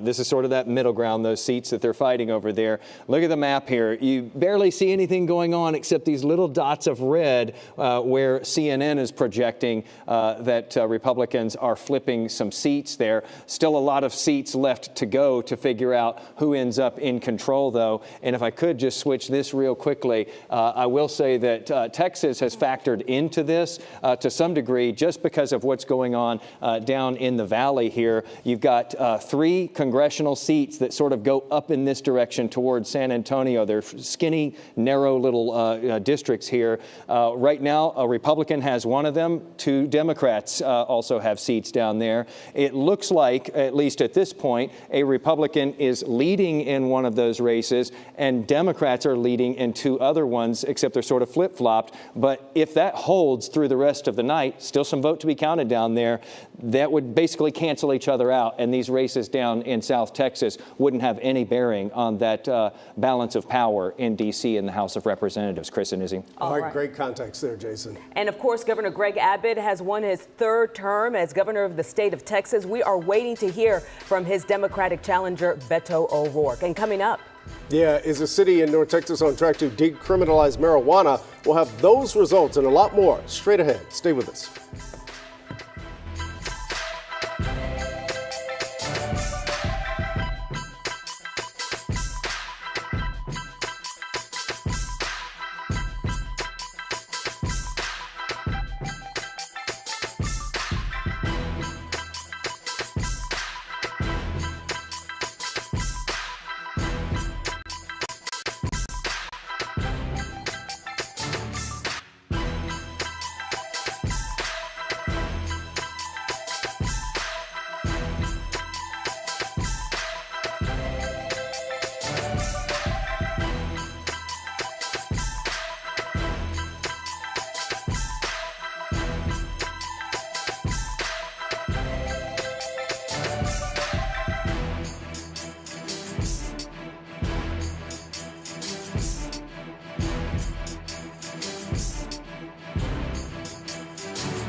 Give you the latest numbers in the race for Texas Attorney General. That's right. Paxton seeking his third term, and he is ahead of his Democratic challenger with 55% of the vote this evening. In fact, we are waiting to hear from him at any moment. Yeah, 13 percentage point lead over Rochelle Mercedes Garza. Let's get to Matt Howerton live out there covering these campaigns.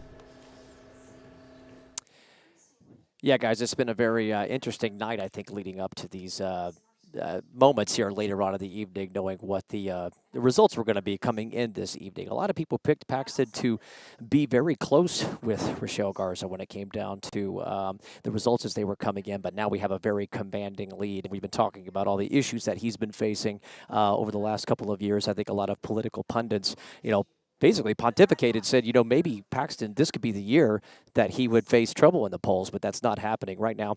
His wife, Angela Paxton, who is a state senator, is talking to supporters. She's clearly going to win her race this evening, and we will get back to you once Ken does take the stage. He's going to take it here pretty shortly. Back to you guys in the studio.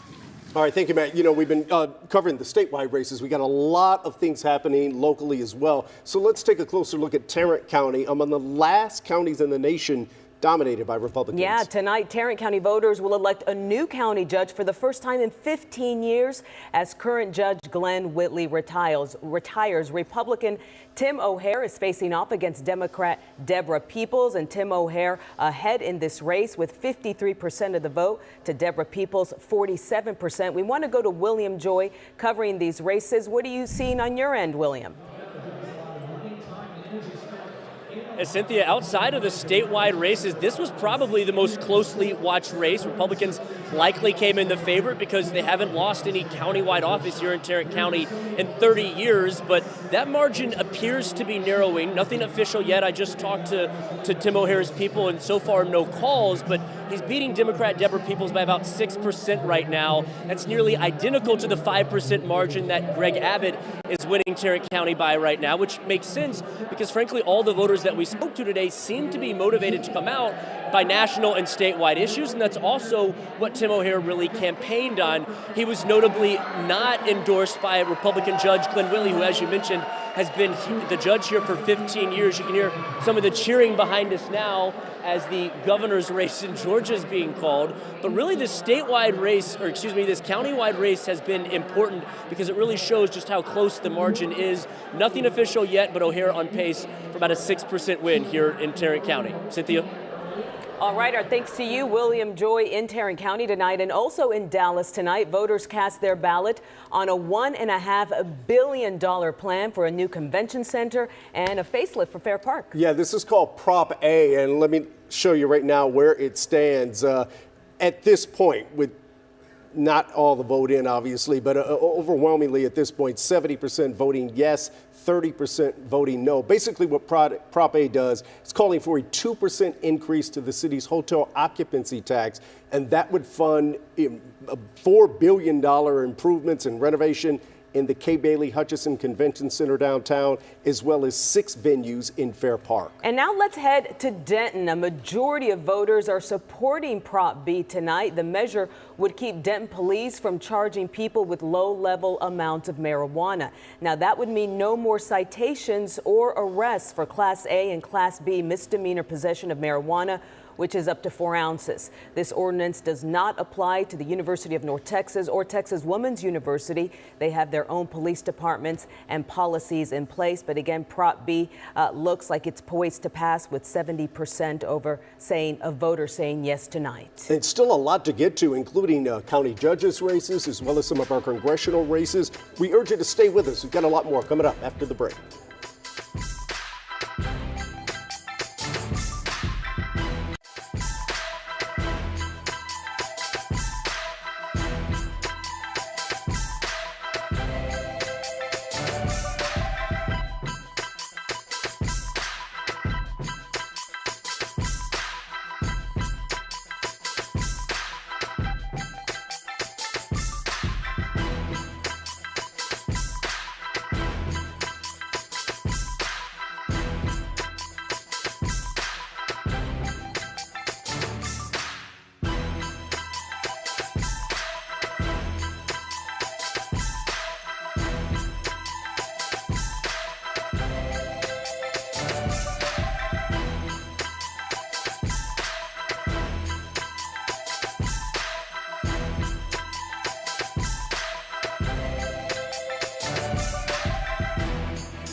We heard from Governor Abbott at the top of the newscast. Now let's hear from Beto O'Rourke, who he defeated tonight. And the push that you give me day in and day out kept me going throughout this. So, Mom, I love you so much. We're all on your campaign now against this cancer. And my sister Charlotte, my sister Erin, Maximo, Patrick, this entire family, Brooks, Christine, Jimmy, Jane, all the family who came in from out of town. Love you all so much. For Amy, who, you know, sometimes folks will say, it was so nice of your wife to give you permission to do this. And those of you who know us and know our family, there was no permission sought. There was no permission granted. This was a decision that you and I made together. And we did this because of the other part of our family, Ulysses and Molly and Henry. They continued to be the impetus for this. We know that at some point or other, we will face their judgment for what we do or what we fail to do at a moment of truth like this one. And we wanted to make sure. All right, we've been listening to Democrat Beto O'Rourke. I want to send it over to the Politics hosts, Jason Wheeler and Jason Whiteley, for some insight and context on what's happened tonight. Chris and Cynthia, the question you have to ask right now with Beto O'Rourke is, what does he do next? He ran for Senate. He lost that race in 2018. He ran for president in 2020. He lost that. He came up short again tonight. At some point, Democrats even say there's Beto fatigue. What will he do next? I'm not sure if he's going to run for anything, at least for a while. I think what makes it even harder for him is not only did he come up short tonight, I mean, this is, you know, a shellacking here for someone who is a known name in this state. You know, back in 2018 when he ran for Senate, it was a much closer race and there were lots of prospects ahead. I think, you know, very much this is kind of a let's go back to the drawing board kind of result here, not only for him, but for Democrats in this state as well. And, you know, that holds true as you go down the ballot here. I mean, this blows away, this lieutenant governor race also blows away the polling coming into tonight. Same thing for attorney general. This wasn't predicted that it was going to be this big of a blowout. And you think about that, you know, let's go back to lieutenant governor.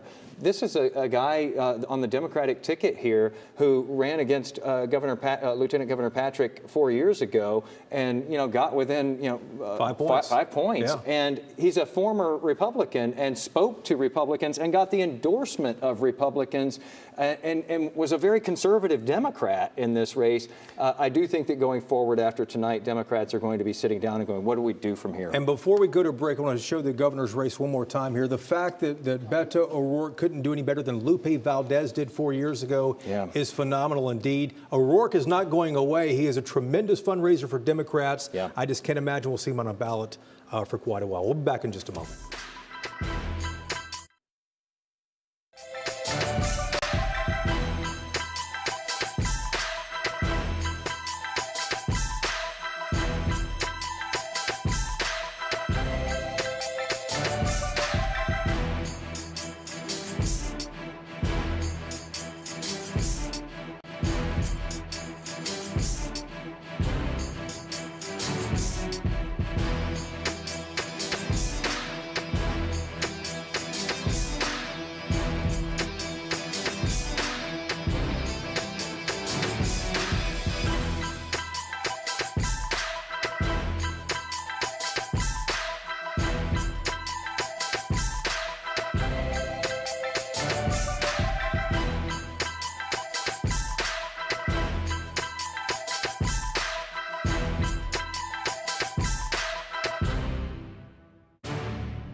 We are back with election night coverage here on WFAA. Keep watching the bottom of your screen for the latest election results. Yeah, let's take another look at another important race. The Texas Land Commissioner manages public lands, administers relief funding from natural disasters, and helps fund public education. Dawn Buckingham now with about almost 40% of the vote in. She is leading Jay Claber 58% to 41% of the vote. She would be the first woman to hold that office. And now here's the race for Agriculture Commissioner. Incumbent Republican Sid Miller seeking his third term, being challenged by Democrat and attorney Susan Hayes. He sits on top with 58% of the vote. Democrat Jasmine Crockett has won the seat for U.S. House District 30, a district that covers a vast area of Dallas and Dallas County, long represented by Congresswoman Eddie Bernice Johnson. Crockett had 76% of the vote, easily beating Republican nominee James Rogers.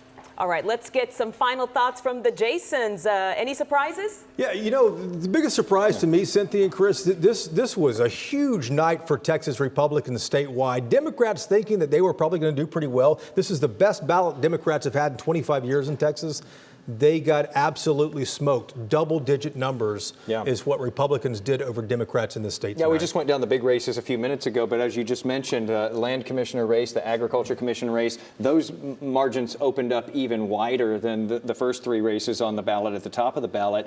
And it just makes you think, you know, for the Democratic Party, you haven't had a statewide elected leader in office since the mid-90s. What do you do at this point after you put together what you thought was a really strong lineup? I think their only thing that they may take away from tonight is, you know, at least as it's looking now, the Valley looks like, you know, it held pretty well for Democrats. Still a lot of vote out down there, but maybe that is a silver lining for them. We're about to walk upstairs in a moment. We have a studio set up for our Y'all-itics Hangover episode. We're going to have that for you when you wake up in the morning, so I hope you can download that tomorrow morning. Chris and Cynthia, back to you. Y'all-itics, one of my favorite podcasts. Our coverage doesn't end here. We're going to be here all night. That's right. Staying active on our digital channels. Thank you.